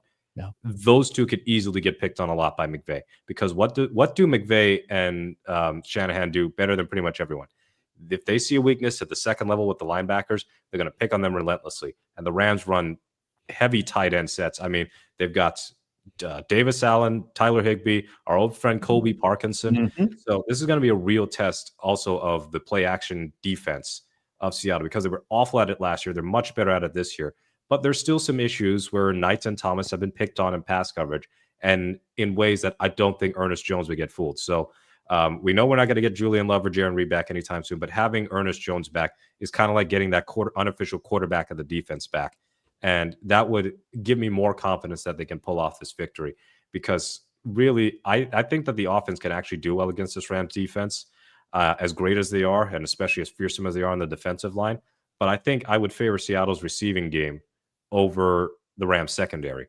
It's what happens with the Rams high-powered offense against the Seattle defense that I'm a little bit more concerned, because Stafford's been doing such a great job getting the ball out. He's been throwing his usual dimes, and also this is the best set of receivers Seattle has faced probably all season, because Godwin wasn't 100% in the Bucs game, and they got torn to shreds by Ibuka. So like, this is a huge matchup, I think, for Seattle's defense, even more so than their offense. And there's Ernest Jones coming back, and then there's Ernest Jones coming back at 100%. And I feel like this game, more than any other, we need that. And Bryce, I'm going to throw this one to you again, because the way that they have beaten us consistently over and over again, they beat everybody this way. There's a bunch of clips that were being sent out over Twitter again today from their game against San Francisco on Sunday. Like, nobody throws the deep dig route better than Matthew Stafford. And nobody runs that route maybe better than Puka Nacua. And Devontae Adams is probably top 5 right there with him. They just kill teams, and they've killed us that way, and we just haven't been able to defend it. If Ernest Jones is 100% or close to it, and the way Ty Okada is playing, and Nick Emenwari roaming the middle of the field, we've seen some of his coverage reps. My goodness, I cannot forget still that deflection that he had against the Texans on Monday Night Football. Do you think, in that very specific aspect of what the Rams do so well and have beaten us with over the years, that we're in better shape to defend against that part of their offense? That's a really interesting question, because I think the one thing, especially with the way the Rams are playing offense right now, with these heavy 13 personnel offensive usages, it really kind of plays almost against what Mike's done so well with this defense in a way, because you've got some undersized linebackers in Jones and Drake Thomas and even Tyrese Knight, for example. You've got the Swiss Army knife of Nick Emenwari. It's really going to test how many DBs you keep on the field. And to your point on that deep dig route, how good your linebackers are getting to their drops, because they're going to have a lot of stuff running underneath them with these tight ends, with over under routes, zip routes coming out off of play action and such. It's really going to test this. And so, like, for me, like, no one throws that dig better than Stafford. There's 3 guys in this game, I think, that run the dig route better than anybody. And that's obviously Puka, Devontae Adams, and JSN is the other one you throw in that conversation. It's going to be really interesting to see how Mike tries to mitigate those particular concepts without giving up the dink and dunk stuff underneath that will chew up yards. Because I'll say this is the one concern I have for Seattle's defense in this game, is McVay will dink and dunk you to death underneath with those boots and those flats. And we've seen it for years. And the one thing Seattle concerns me with is their tackling and stopping those for 5-yard gains or 3-yard gains, rather than letting those turn into 12-yard gains, because the tight end slips a tackle and gets up the sideline. And we saw a little bit of that even in the Cardinals game. And we've seen it throughout this year, is tackling has been an issue for the Seattle defense. Like, it's a good defense. It's on the cusp of becoming very much one of the top 3 defenses in the NFL, but the tackling aspect is something that really struggles. Like, I kind of want to get Brandon's thoughts on this too, but like, for me, I think you almost have to go to kind of a 4-4 defense hybrid look this week to handle this 13 personnel look from the Rams when they go to it, and use Nick Emenwari as that 4th linebacker and get Tyrese Knight on the field and Drake Thomas and Ernest Jones if he's healthy, and sacrifice maybe a Ty Okada in the back end or a Kobe Bryant, because you're going to have to deal with it. Because if you come out what your base defense is, I think the Rams are going to have a field day doing a lot of things against that defense. Brandon, you want to answer that? Yeah, I do think that I'm a little more confident in where we're at with the 13 personnel that the Rams run. As much because Nick Emenwari can come out there and give you both a guy that can be an impactful guy and a run defender, and also be able to run with these tight ends and cover them up. So you can't really, what you're doing a lot of times, the 12, 13 personnel, is you're getting the defenses into base. Defenses in base right now with linebackers, especially the extra linebackers on the field, they've been all nickel centric for years now. So what they're doing, the Rams are taking advantage of teams that don't really have good base defenses that they can operate off of. I think we have pretty decent base defense. Drake Thomas can cover as well from the will linebacker position on these the tight ends, how they block them. I mean, Colby Parkinson coming downhill on Drake, he's going to swallow him up a little bit from a size standpoint. So there's some worries there. So I guess my real concerns come out of this in two different places. How you stop the run and how you deal with the play action game more than the 13 personnel. I'm not as much worried about that. Bryce, your point, and the one thing that we've seen, I think, is the biggest vulnerability in this defense. Tackling is certainly a part, Bryce. You touched on another part of it, though. The rollout from under center to the left with the tight end dragging across the field, left wide ass open, catches the ball, then runs it 25 yards up the field before there's a defender near him. How many Dalton Schultz? How many catches did Dalton Schultz have in that Texas game that were exactly that play played over and over again? I'm worried about that from 13 personnel, especially because the Rams are the number one team in their usage of play action. I think Sean's going to look at that on tape. He's going to know we already run that, and he's going to spam that constantly in this game. I think that it's really, for me, though, stopping the run first and foremost. And my reasoning on this is I've always believed with Stafford, somebody else mentioned, I forget who it earlier on the show today, that is known for being a guy that will throw you the ball. Watching the tape last week against the Niners, there's a couple of times during that game where Niners got their hands on the ball. They don't make the picks. I come back to time and time again, here's how you beat Stafford. He's a great quarterback. He's not an easy day at the office. Here's how you beat the Rams team. It's not going to be easy. You got to take away the run first because they are going to stay committed to the run, even if they're just marginally successful at it. You remove the run, you turn him one-dimensional to me. You get him a little more pass happy, 35 to 40 attempts over the course of the game. Stafford will always then give you a couple. He'll make the dimes. He'll put the great throws in there. He'll make some unbelievable throws, but he will give you those three opportunities. Let's go back to the home game last year against the Rams. We got Wool makes the interception on Puka down on the 9 route. Ernest Jones has an interception in his hands in the middle of the field. Tough play, can't reel it in. Then we got Woolen at the end of the game. Standing flat-footed, Demarcus Robinson flashes right in front of his face. 3 opportunities in that game for a turnover for your Hawks there. You only made one of them. So watch this game. You get your hands on a couple of balls, you don't make those turnovers, you lose this game. You get your hands on those balls, you make those picks, really good chance you're able to go win this game because everything else will be so bloody close, I think, when it all comes down to it, because these teams are so evenly matched up. I get the worry on the 13 personnel. I like your creativity with the 4x4.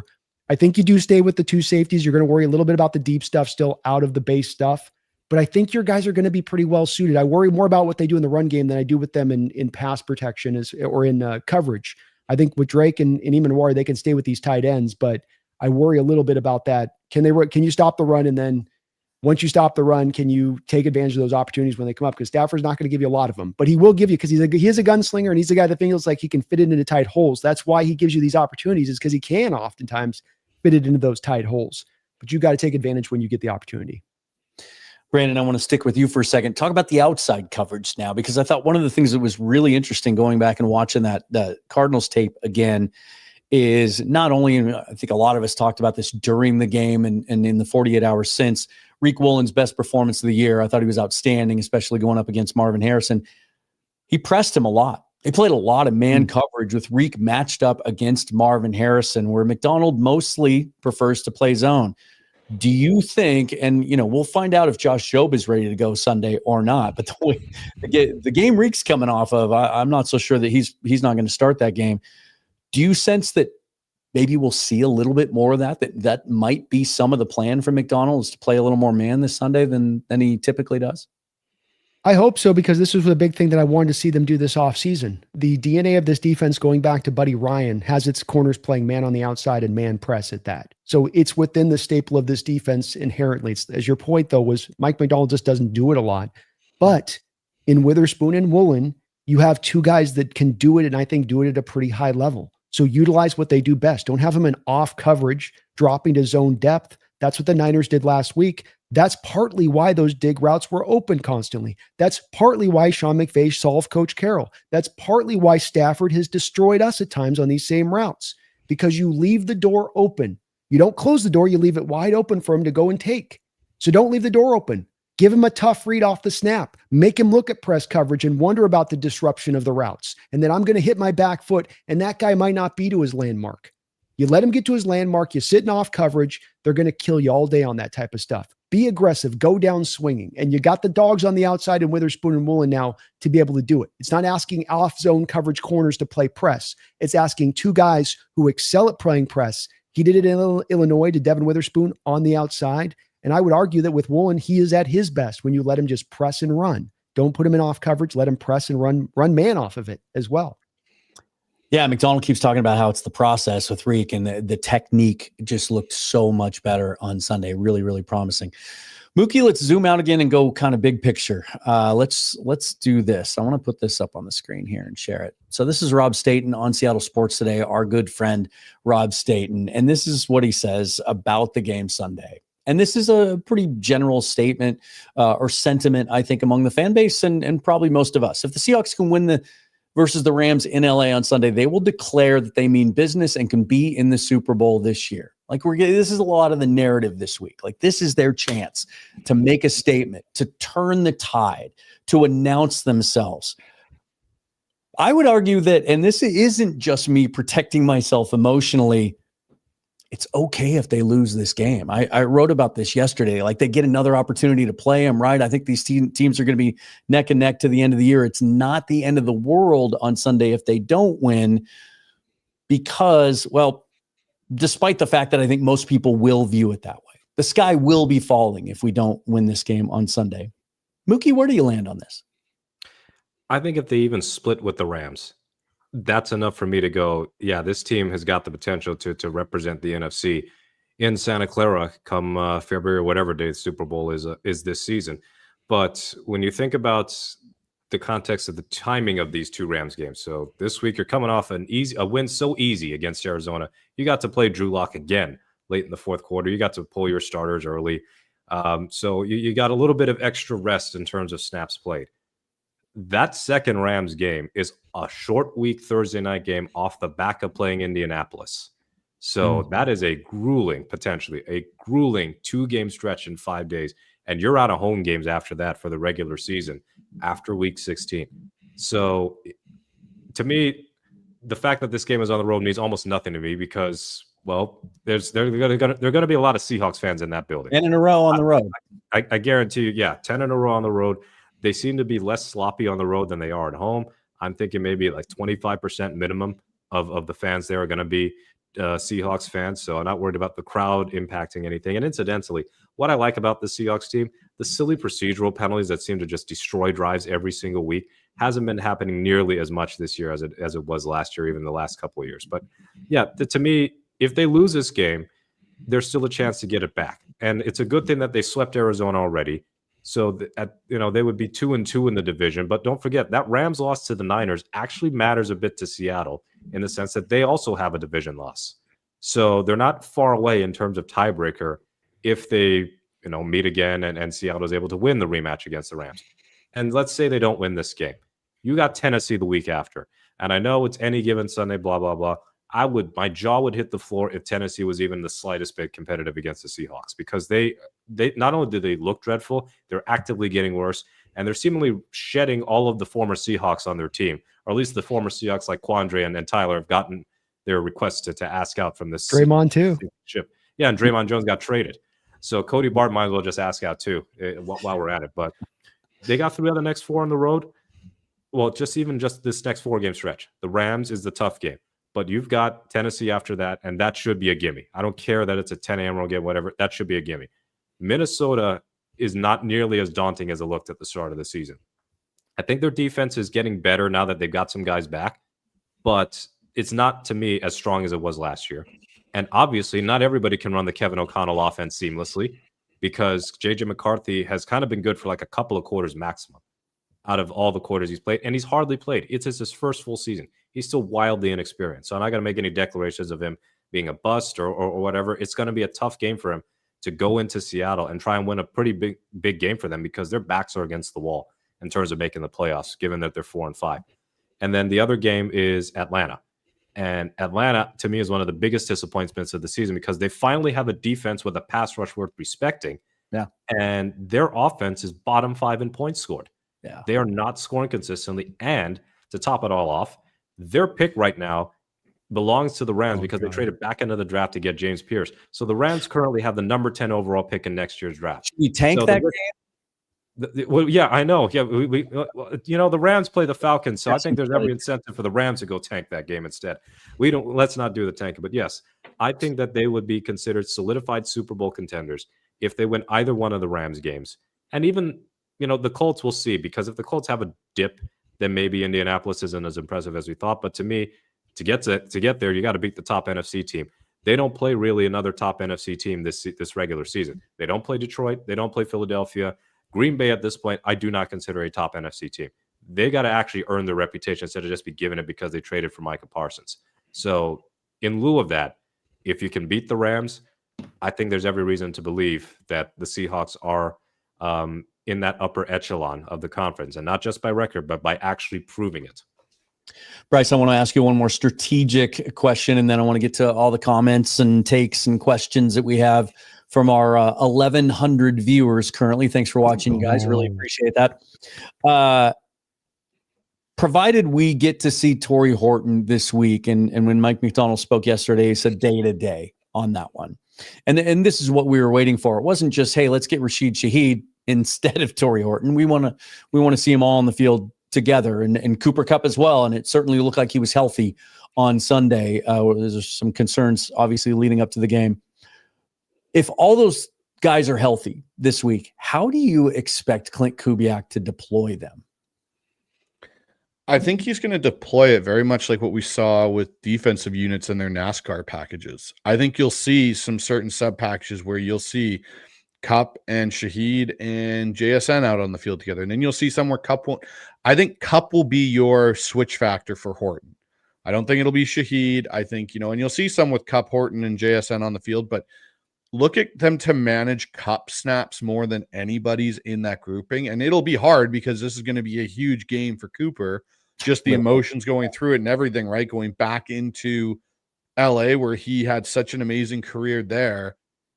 But I think that's where you'll see, and it'll dictate by tendency, it'll dictate by where you are in the field and what matchups you're liking. If there's a matchup in a certain package that Seattle has that they like, that will kind of dictate what they want to do. So I don't think you'll see Seattle all of a sudden come out and go empty and be like, yeah, this is what we're going to do in certain situations, right? Like some people would love that idea.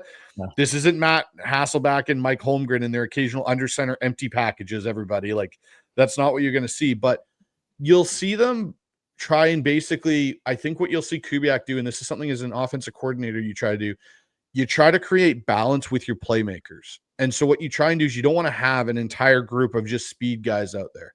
You want to have guys, because when you run your concepts, you have certain strategic things you're trying to do in that concept that certain guys do better than others. So, if you're trying to take the top off on this team, you're not going to have Cooper Kupp run all your 9 routes. Like that's just not what you're going to do. You may leak Cooper down the seam on a couple, but you're probably asking Horton or JSN or Shaheed to be that guy. So it'll be interesting to see strategically what they do if Horton is healthy. Again, I think, it's going to be between Kupp and Shaheed who you see gets, the snap management. I think it'll depend with Kupp where he is healthy coming out of this game. 2 catches, 74 yards. He had the big one down the sideline, but unfortunately he didn't score, which I was hoping he was going to. So it'll be interesting to see. I'll say this for one perspective I have of this Rams Seahawks game this weekend. This eerily feels very much like 2012 in the aspect of how we viewed those 49er matchups. We went into Santa Clara the first time and lost 13-6, and it was a slugfest. It was ugly. It was not, it was close. And to like Brandon's point, it was very close. They matched up really well. It wasn't until that game later on in the year where they came into Seattle that you started to see Seattle be able to, take some dominance away from that 49ers team. And the thing that I'll say in this, and I guess we'll talk about it, but I think this game is going to come down to much more on the coaching experience side of things. The second game, I think, will be more on the adaptability. Which staff can adapt better second time around versus the other team. Maybe this won't happen because it just seems too obvious, but I feel like they're going to dial up a deep shot to Shaheed early. It's going to be in the script just to show it, even if it's not there, just to kind of announce his presence with authority, as Eric Cartman would say.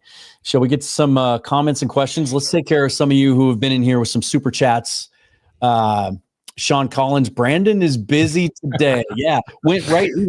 He's moonlighting. He's working a double shift, right? I guess working a triple shift today. I got the round table at 6. So.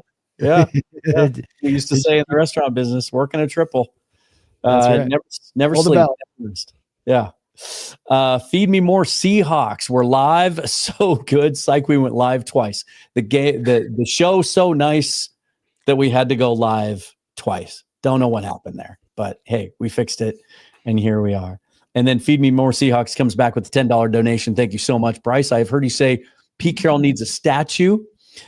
He disagrees, says no, he doesn't. Pete is not the reason we were a winner. Paul Allen, if so, if anyone deserves a statue. What do you think of that idea? I think they both do, personally. Like, you want to throw Paul Allen for saving the Seahawks and not letting them move to, I think it was Anaheim they were potentially going to move to, or LA or somewhere like that. Had the trucks but I'll packed. say this in the defense of that too, is Pete's the only one that's brought us a Super Bowl and back-to-back Super Bowl trips in that time with those players, with that group. Paul Allen was the owner for a very long time, and he had Mike Holmgren, and we did go to a Super Bowl. We had the 1 year of Super Bowl success, and then wild card divisional exits consistently through that. It wasn't until Pete showed up that we truly, and John Schneider, we truly had that culture get built of winning championships and being a championship caliber football team. So I think in this case, you could put a argument for both of them. But I think for me, it still rests with Pete. Your owner, yeah, he has some pull in it, but Pete was more of that force, I think, in bringing those championships to Seattle. Brandon, it looks like he feels differently. Yeah, I feel quite differently on this one. First off, Paul Allen didn't just save you from going to LA. Paul Allen also put his own money in, where we look across the sport ownership wise, guys like in San Diego, they weren't willing to pull any of their money in to actually hundreds of millions of dollars of his own money into that stadium to keep them here, on top of saving them. The other thing he did on top of bringing the stadium and keeping the team here is he committed to building a winner. And that's how you got to Coach Carroll. You weren't to Coach Carroll because you happened to just land on the right coach at the right time. You did it because Paul Allen was committed at all times to trying to go get that championship. And I mean, if you're overlooking the fact that Mike Holmgren had a Super Bowl stolen from him, that you were the better team on that field that day, and don't take that into account, I think that's losing a little bit of the puzzle of this, because Holmgren got you to a Super Bowl and you should have won it too. That's a part that probably should be in consideration of this. It's Allen firing Mora after 1 year, having the balls to do so because he recognized the fact that here's the right coach to do this. And remember too, not just finding the right coach to do this, but being willing to give Coach Carroll essentially general manager-like oversight after it had just failed with Mike Holmgren. Having the wherewithal to understand Coach Carroll was that good of a coach, was that a guy with the kind of vision that he could bring to play in order to get that done, and being able to take that step when you know that Paul Allen did not want to take that step. So it's all of that. He established the winner. You weren't going to Super Bowls before Paul Allen bought this team. You weren't getting Coach Carroll's in here before Paul Allen bought this team. You were getting in Tom Flores. That's who you're getting in. You're getting in guys that had never won anything at their prior stop, or had won stuff, but had certainly never gotten to a Super Bowl like Chuck Knox before him. So I think that you overlook a little bit of that impact if we're just going to the Coach Carroll side of it and not seeing on the grander picture of what was really driving this success over this 25-year period for the most part. And maybe a little statue, maybe a figurine for Todd Lywicki. He is the guy that went out, got you, Mike. I'll give him a bobblehead. Yeah, there you go. Bobblehead night for Todd Lywicki. All right, this is an interesting one, and one I've heard a lot of, and I have pushed back hard on it.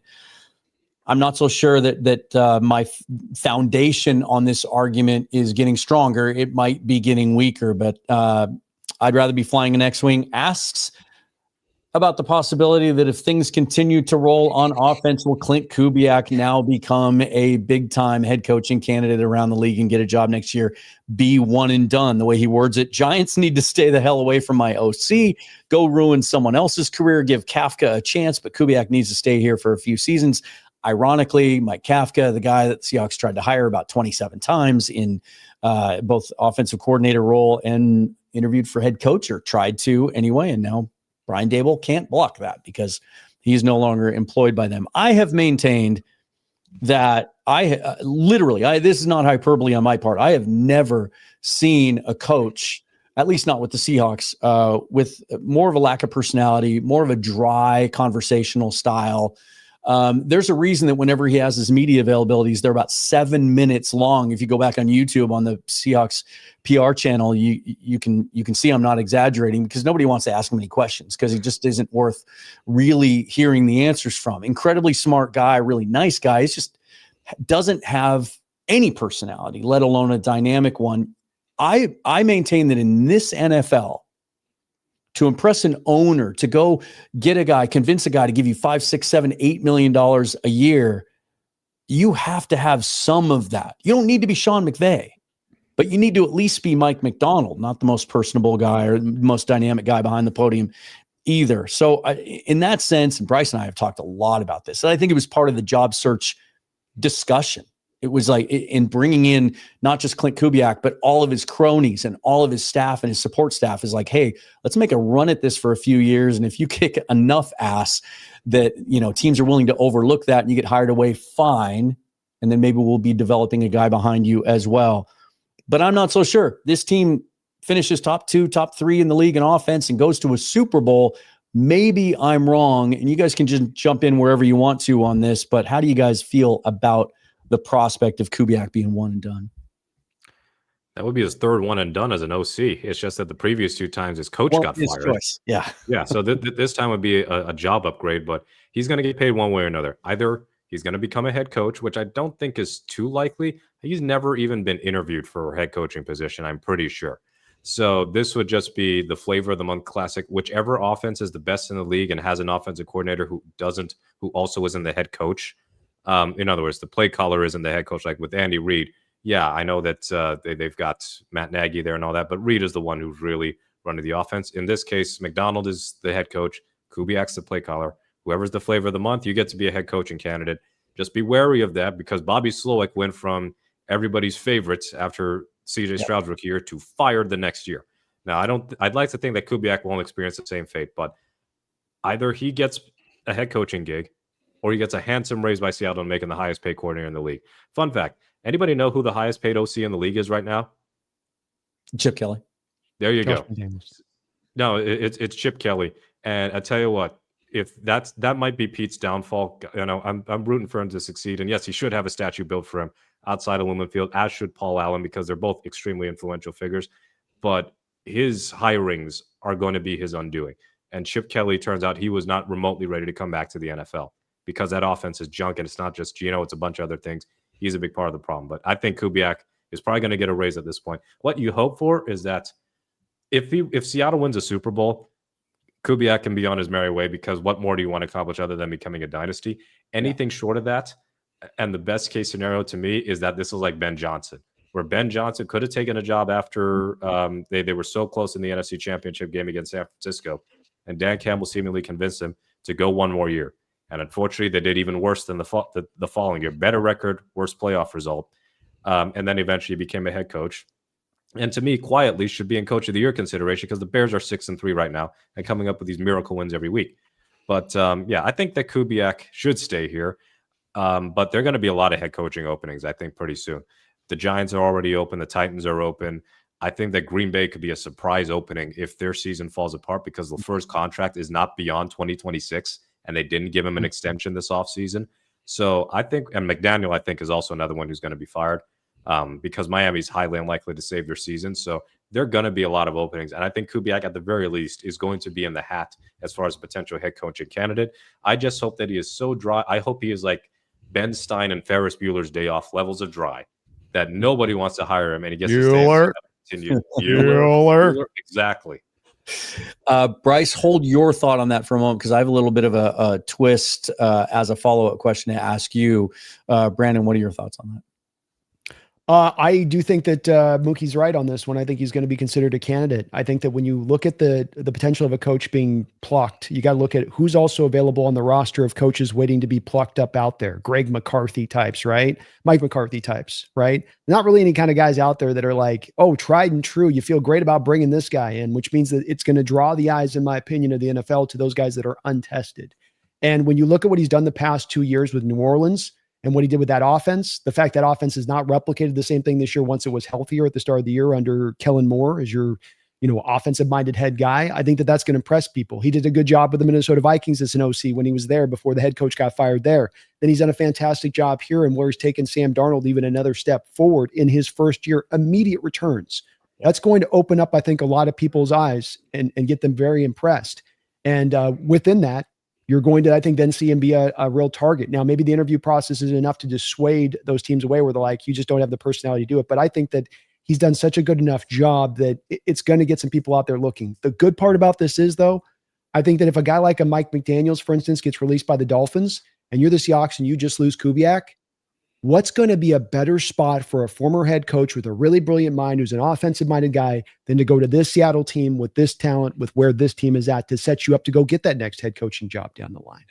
Yeah, I think that's the flip side of this. In a worst case scenario where he leaves, I have kind of two ways of looking at this. One is we don't ever know. They don't make public. We don't know what these assistant contracts look like. They may have language in their contract that if Clint Kubiak does get hired by another team, and the one thing that does make me pause is the openings we've seen already, and then some of the openings likely to come have highly drafted young quarterbacks. You may want to hire a guy that you think has the best chance to develop those guys, a Jackson Dart, a Cam Ward, but he likely won't be able to take everyone with him.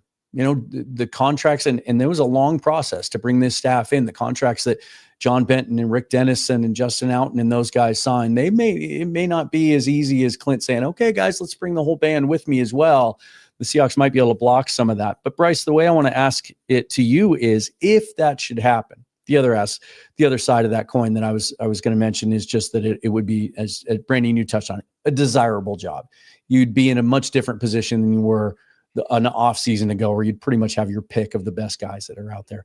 But Bryce, you and I have talked a lot about some of the guys behind Clint Kubiak. I think there's reason to think that Andrew Janocko is being groomed to maybe be the guy. He's been with Kubiak for a little bit, but there's another guy on the staff that you think that's a holdover that the ownership and the coaching staff is very, very high on, who could be the next guy should Kubiak leave. Yeah, and I think that's honestly Jake Peetz. And some people may scoff at that idea. And the reason I say don't necessarily, they may not want to go outside. Yes, McDaniel seems enticing. And to be honest, like, Mike McDaniel's a very great offensive mind. And the other one, to Mookie's point that he brought up, was Matt LaFleur. Those are the only two guys I could really think you would go outside and hire if they became available, if you weren't comfortable with Jake Peetz. And the reason I say that is Peetz understands this offense very well. And you kind of have seen it now with his second go around as pass game coordinator in this offense, and some of the explosion we're seeing with it is he's more familiar with this scheme than what Ryan Grubb presented to him last year in a lot of ways. And you're seeing a guy that I think if they were to move off and maybe Janocko's not ready, he's an easier in-house promotion that knows this team, knows these players, what they do well, and it might make it an easier transition. Now, he's not a sexy hire, and you'd have to obviously still do the interview process. But if there is a guy like a Matt LaFleur out there that, because Green Bay falls on their face and he ends up getting canned, or Mike McDaniel gets canned down in Miami, which I think we all still expect to happen, that's probably your three guys, especially McDaniel and Peetz, where you're looking and going, these guys understand the system, because you don't want to have to reinvent the whole offense again. You've got so many pieces that fit this style of ball that you want to play. You've got an O-line that's starting to understand the scheme and system. You don't want to now flop and go a completely different direction, because that's a thing in its own right that can cause continuity issues with an offensive line, that can cause it with receivers and style of play. And what you're doing well with Sam Darnold, he plays well within a West Coast offense that asks him to do these things. You all of a sudden go to a different style of offense that doesn't ask for these. We might see a regression in where Sam's at to an extent. And I don't mean like he's going to fall off the face of the earth statistically. I mean, he just may not be as comfortable as what he's been doing. So the one thing I'll say when you talk about, to Brandon's point, and I agree with him that, what he is doing this year is going to bring eyes to Clint Kubiak. It 100% will, because to Brandon's point also, there's not a lot of big names out there. No one's going to want to hire Mike McDaniel as a head coach again, potentially, because of the talent he's had in Miami and the dumpster fire it's turned into. You got Mike McCarthy, not a big hire because he couldn't get it really going in Dallas. They were good, but they never were great. And he had a lot of talent there again. I think Robert Saleh is going to be a name that's going to be thrown out there quite a bit this offseason. The one thing that when you look from going from coordinator to head coach is you have to be the guy that is the alpha in some respects when it comes to your organization and how it is run with the football side of things. And what I mean by that is you look when Sean McVay got hired. Sean, the first hire was bring in Wade Phillips, who was a previous head coach and had a skill set of what it took to be in a big market and deal with all that stuff. Same as with Leslie Frazier getting hired with Mike McDonald here. Bring in that guy. So if Clint Kubiak goes off, who are you hiring to be that overseer for the first little bit? Because yes, he's got, guys in his back pocket. And to your point, Dan, you've got guys that have signed up here. You brought a whole staff here. Yeah. There was what about his dad, Bryce? Does Gary want to come out of retirement and do that? Well, even if he's just there as that literal father figure type, like you mentioned, Frazier's been. I totally agree with you. Maybe Gary will come out of retirement for that and do that. That's the thing I always wonder with this is how does Clint show he can command a room? Because that's the big thing. Commanding a room as an offensive coordinator is different than commanding the room as a head coach. It just is. You don't need to. Yeah, and that's the thing that will be interesting to see when teams go to interview, because Clint Kubiak will get interviews unless his offense falls on its face in the second half, which I don't expect it to do. I also look at Darrell Bevel, and we all remember when Darrell Bevel was here and what he did with Russell Wilson and that whole thing. And Darrell had a lot of similar characteristics in his persona as Clint Kubiak did. He wasn't the most interesting interview guy. Like, it was kind of, his interview clips were maybe 5 minutes long most of the time when the Seahawks did them. Like, they weren't anything over the top. It could be a situation where it's very Darrell Bever like, where, he stays here for 3 years and then the opportunity presents itself. Because I think the one thing Clint may want, he may want some stability. They've bounced around a lot, and maybe that's one of the selling points Mike and Jay and John Schneider gave this group was, you have stability here for, say and to your point, we don't know the contract, but maybe it's a 3-year contract. Here is some stability for you. We're going to link you with a quarterback. Here's some stability for you and your families. You're staying here for 3 years, and then we'll reevaluate. You never know. Yeah. And I'm glad you brought his dad up, because he was patient. He didn't get his first head coaching gig until later in his career. And I do think there was an intentionality in how they went about that coaching search in this offseason. And I think the message was, look, Mike Macdonald doesn't want to churn through offensive coordinators every year. I think he wanted some assurances that there was a little bit of a longer range vision here when it comes to those guys. I want to reference Kevin Mullen. Kevin, thank you so much for your super chat. Really appreciate it. Not going to put it on the screen. Like, we're not church boys. We're not choir boys here, but we try to keep it a little bit clean. So I'm not going to actually show it on the screen, but I will paraphrase your question and kind of ask it to you guys this way. Because one of you mentioned, you guys know what I'm talking about. You see it. One of you mentioned how Matt Stafford has been really well protected by an offensive line that doesn't really have any superstars on it. And they've done a really, really nice job of keeping him upright, which is obviously something you want to do with a guy who had an epidural 2 months ago. Just how do you feel generally about the Seahawks being able to continue since the Tampa Bay game? They've been able to pressure everyone they've gone up against, no matter what they throw at them. Do you think they're going to be able to get pressure on Matt Stafford? If they will, it'll probably be in the interior, because I don't know if the edges, meaning Mafe, Hall, and Chenna, are going to be able to consistently win against Jackson and Tavenstein. I think that their interior could be a little bit of a weaker spot if such a thing exists. Or to put it another way, the strength is still going to be Byron Murphy and Leonard Williams still trying to wreak havoc in the interior, because they've just been able to do that consistently. And also, I guess I might as well add DeMarcus Lawrence, who at this time tomorrow should have a Defensive Player of the Week award just for what he did against Arizona, the double touchdown game. But I think that's this Rams offensive line is just really difficult to deal with. And usually when they're healthy, the Rams offensive lines are normally among the best in the league, among the best well coached. So not impenetrable by any means, even with Stafford's little sack rate. But I think that Seattle's defensive line has done such a good job at generating pressure with 4 that I anticipate McDonald to blitz very infrequently. Like, this might be, even by Seattle standards, a very low blitz rate game, because Stafford got blitzed a ton by Robert Saleh on Sunday, and he shredded them. And it was out of necessity that Saleh had to do that, because Nick Bosa is gone, and that means goodbye pass rush. I think Bryce Huff's injured, and then who's their Georgia guy? Michael Williams. He tore his ACL. So they got no real edge rushing talent, and they don't have the interior guys who can really threaten. So he had to generate pressure by sending an extra guy, and Stafford just sliced him up.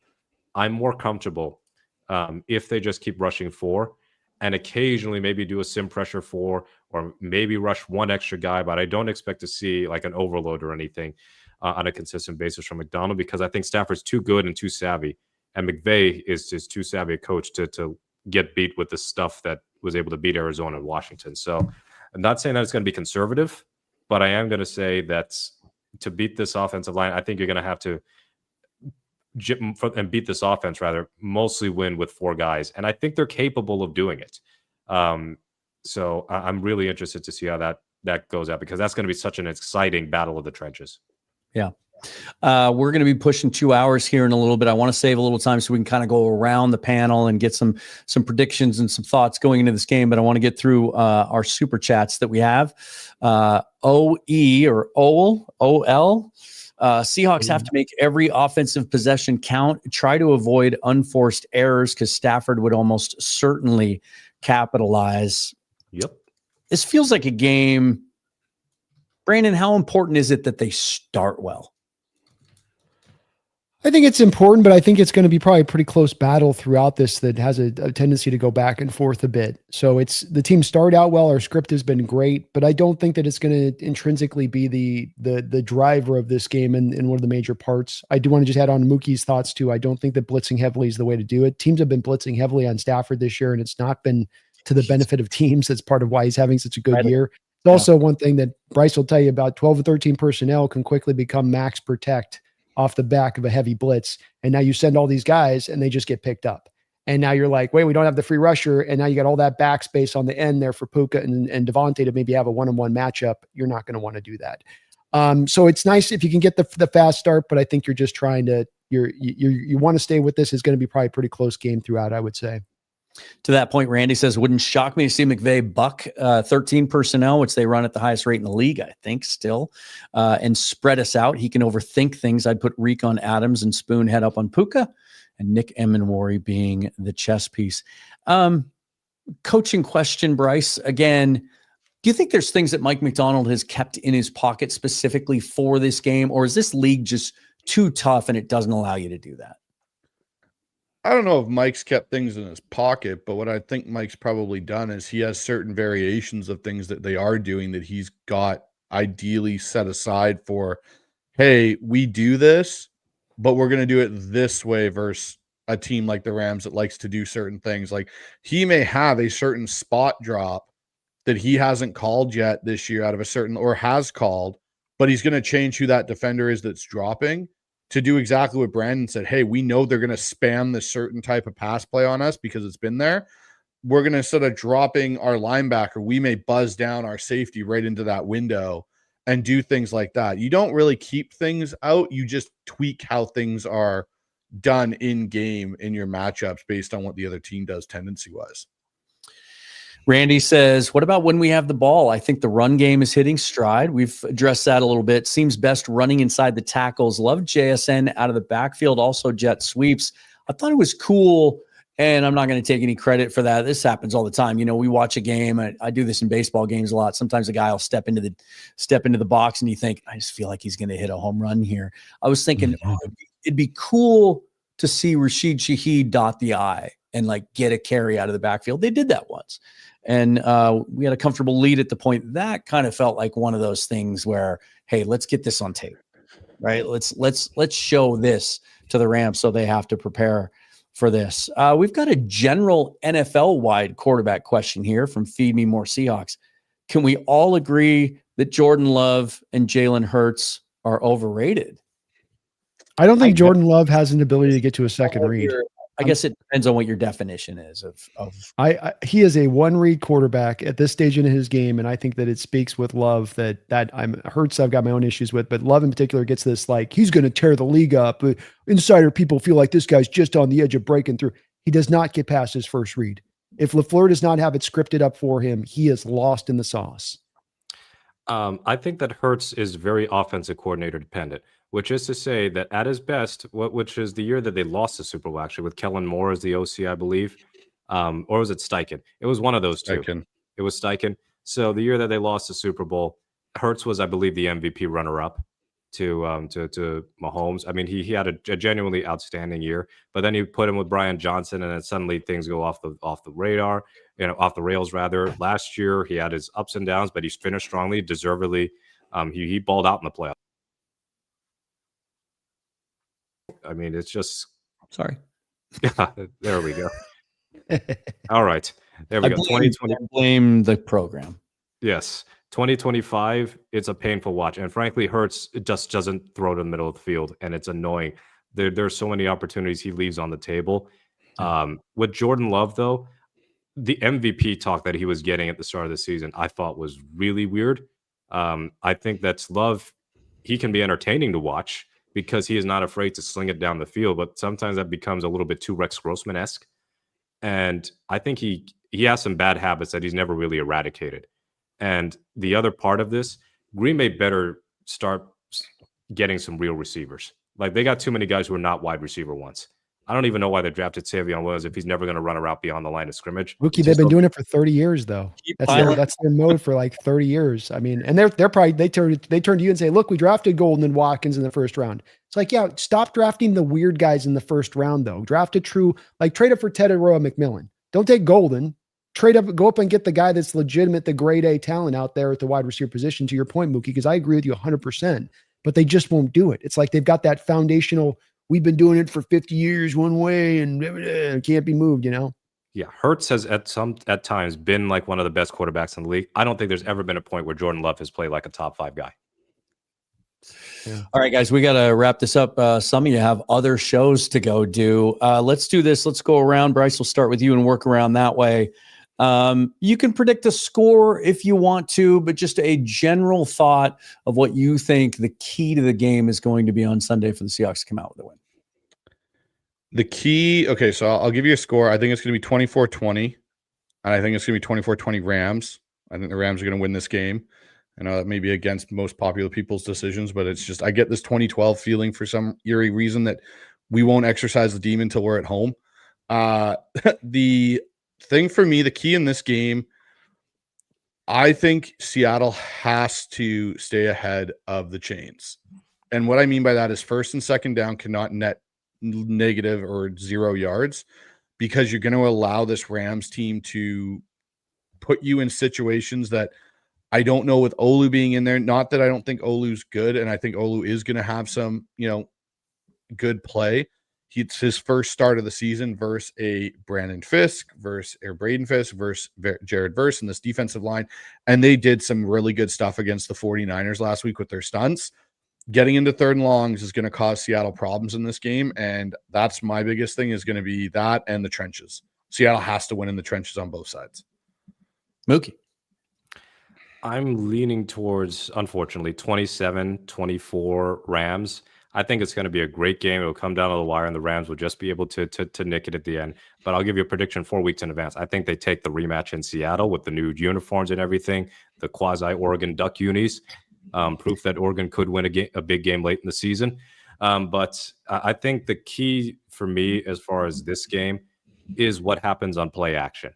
Because like I said, the Seahawks are a much, much, much better team defending play action than they were last year. They're among the best in EPA per play. But as was also mentioned by, I can't remember who, Matthew Stafford leads the league in play action passing rate. And the Rams are great at play action. But you know who's also really great at play action? The Seahawks. They are first in EPA per play, and it's not even close. They're averaging over 11 yards, I believe, per completion. Might even be 13. I would have to pull up NFL Pro for that. But their play action game is so important to their offense that I don't think they function really properly if the play action game gets snuffed out. Rams are okay at defending play action, but not great. So if Seattle can defend the play action, and that means also taking care of the tight ends underneath, I think it's going to be a big game for the linebackers and Nicky Manwari as well, as far as taking care of that second level and underneath stuff, then I believe that's going to be vital. So I'm going to go with the Rams to win this just by a smidge because I think that the O-line might have some trouble with Verse and Fisk and Puna and Kobe and all those guys. But it's gonna be a knockdown, drag 'em out fight where you might be discouraged because it's a loss, but encouraged because hey, you hung tough with one of the best in the league. And Brandon. Yeah, I'm going to be one of the first guys to take the Hawks in this one. I got us 27-24. I think it could go either way. My keys on this come down to two things, and it's kind of old school, and it's kind of boring, and it's kind of a blaze, but I think it's more of going to hold the line on this particular game. The team that runs the ball better and the team that wins the turnover round. Those are the two things in this game. If you have one team win one and one team win one other, flip a coin. If you have one team win both of those two things or the other team win, I think that's the team that wins this game. Get a couple turnovers, run the ball well. You win this one. I've got the Hawks winning it. I just think they keep getting better and better and better. I don't think the Rams have had to face a kind of matchup like this. I do think as well, we're a really good chance we end up seeing these two teams in the conference championship matching up a third time this year. I'm with you. So we're going to make it split right down the middle. I don't know what the score is going to be. I do tend to think it's going to be more in the moderate range. I don't think either team's going to score over 30 in this one. I think it comes down to the pass rush on both sides of the ball. I was absolutely shocked, but also as a Seahawk fan about to face this team, really encouraged by how the LA Rams did not impact or affect Mac Jones in any way in that game on Sunday. 0 sacks, 1 quarterback hit. They just did not get pressure against an offensive line that by just about every metric across the league is middle of the pack, not one of the best offensive lines in the league. I think that bodes really well for being able to protect Sam Darnold, a guy who I think there's a lot of different players on either side that are looking at this as kind of a revenge game. I think there's going to be a lot of attention paid to Cooper Kupp, and for good reason. But Sam Darnold, one of the biggest knocks on him in the offseason and the critics that didn't like the move of pivoting off of Geno Smith and going to Sam Darnold was, well, look what he did in the last 2 games of the year last year against the Lions and the Rams in the playoffs. I think they got him 9 times. I think they sacked him as many times in that game as he's been sacked this entire year. I think this game means a lot to Sam Darnold. And I also think that this Rams offensive line is solid and steady as they are. They haven't faced a pressure unit like this, and Mike Macdonald's going to have a great plan. I think it comes down to who protects the quarterback better, who rushes the quarterback better. I've said all along, I think they split these 2 games in some way, shape, or form. And so, it just stands to reason that each team maybe takes the home game. I kind of like the Seahawks on Sunday. I feel like that locker room feels like there's something special growing. The Rams do too, but they've kind of been there for a little while. There's something powerful about a team that's beginning to believe in themselves, and that there's something special there. And I think that momentum is going to carry him into Sunday. And I think Mike Macdonald's going to have a plan.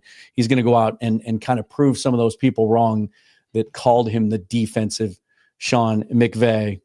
Be sure, if you haven't already, depending on which stream you're watching, Seahawks Forever, hit subscribe. If you haven't already, subscribe to the Seahawks Eye on Bryce's channel. Always look to field goals to read on a daily basis everything that's going on with the Seahawks, and then the Hawks Nest down there with Brandon Kane. Also want to give a big shout out to Sleeper. If you haven't tried that app yet, they're a proud sponsor of both Brandon and myself. Check out that app, and we'll see you in 2 weeks. One more donation, there, buddy. Snuck in, and then we're going to have to call this, guys. Sam, thank you for the super chat. Big coming in at the buzzer beater. Late to the awesome conversation. McBride showed twice he can be vulnerable to good tight end play, or we can be vulnerable to good tight end play with the Rams playing 3 tight ends currently. Is that our kryptonite? We touched on that a little bit, but if that's one thing, is that one of the things we're worried about Sunday? Yes. Yeah, it's a problem in our defense right now, and stylistically a little bit because of it, but it's also a little bit because they weren't attacking Devin Witherspoon. They weren't going as much. They were going at Emanuria, a tremendous amount in this past game. So we got to keep in mind a little bit of the target rate to the tight ends too in this last game, which is a driver of it. But yes, in general terms, Sam, it is a concern, and you expect this. The Rams are going to work it. They're not going to go away from it. Am I crazy though to say I'd rather the tight ends get targeted more than Puka Nacua and Devontae Adams? Yeah, absolutely. Given the choice, right? Maybe they've been very effective within their tight ends. So I mean, it's they've been taking teams apart with both ways of it. Yeah. Thanks, Sam, for getting that in. Thanks, Brandon, for not allowing me to miss that one. And yeah, appreciate it, Sam. Through the end of the season now, we are going to be twice monthly. You'll see us here on the Seahawks Syndicate. So should we try to get this on cue, you guys? Oh, first of all, I have one last prediction. Buddy, we got to wrap here. So I got to get over. I know. We got one more. This is courtesy of JSN. This is what we're going to see on Sunday. A lot of blur, going to go on. We're going to see a lot of blur. All right, go Hawks on 3. 1, 2, 3. Go Hawks. Go Hawks. Thanks for watching, everybody.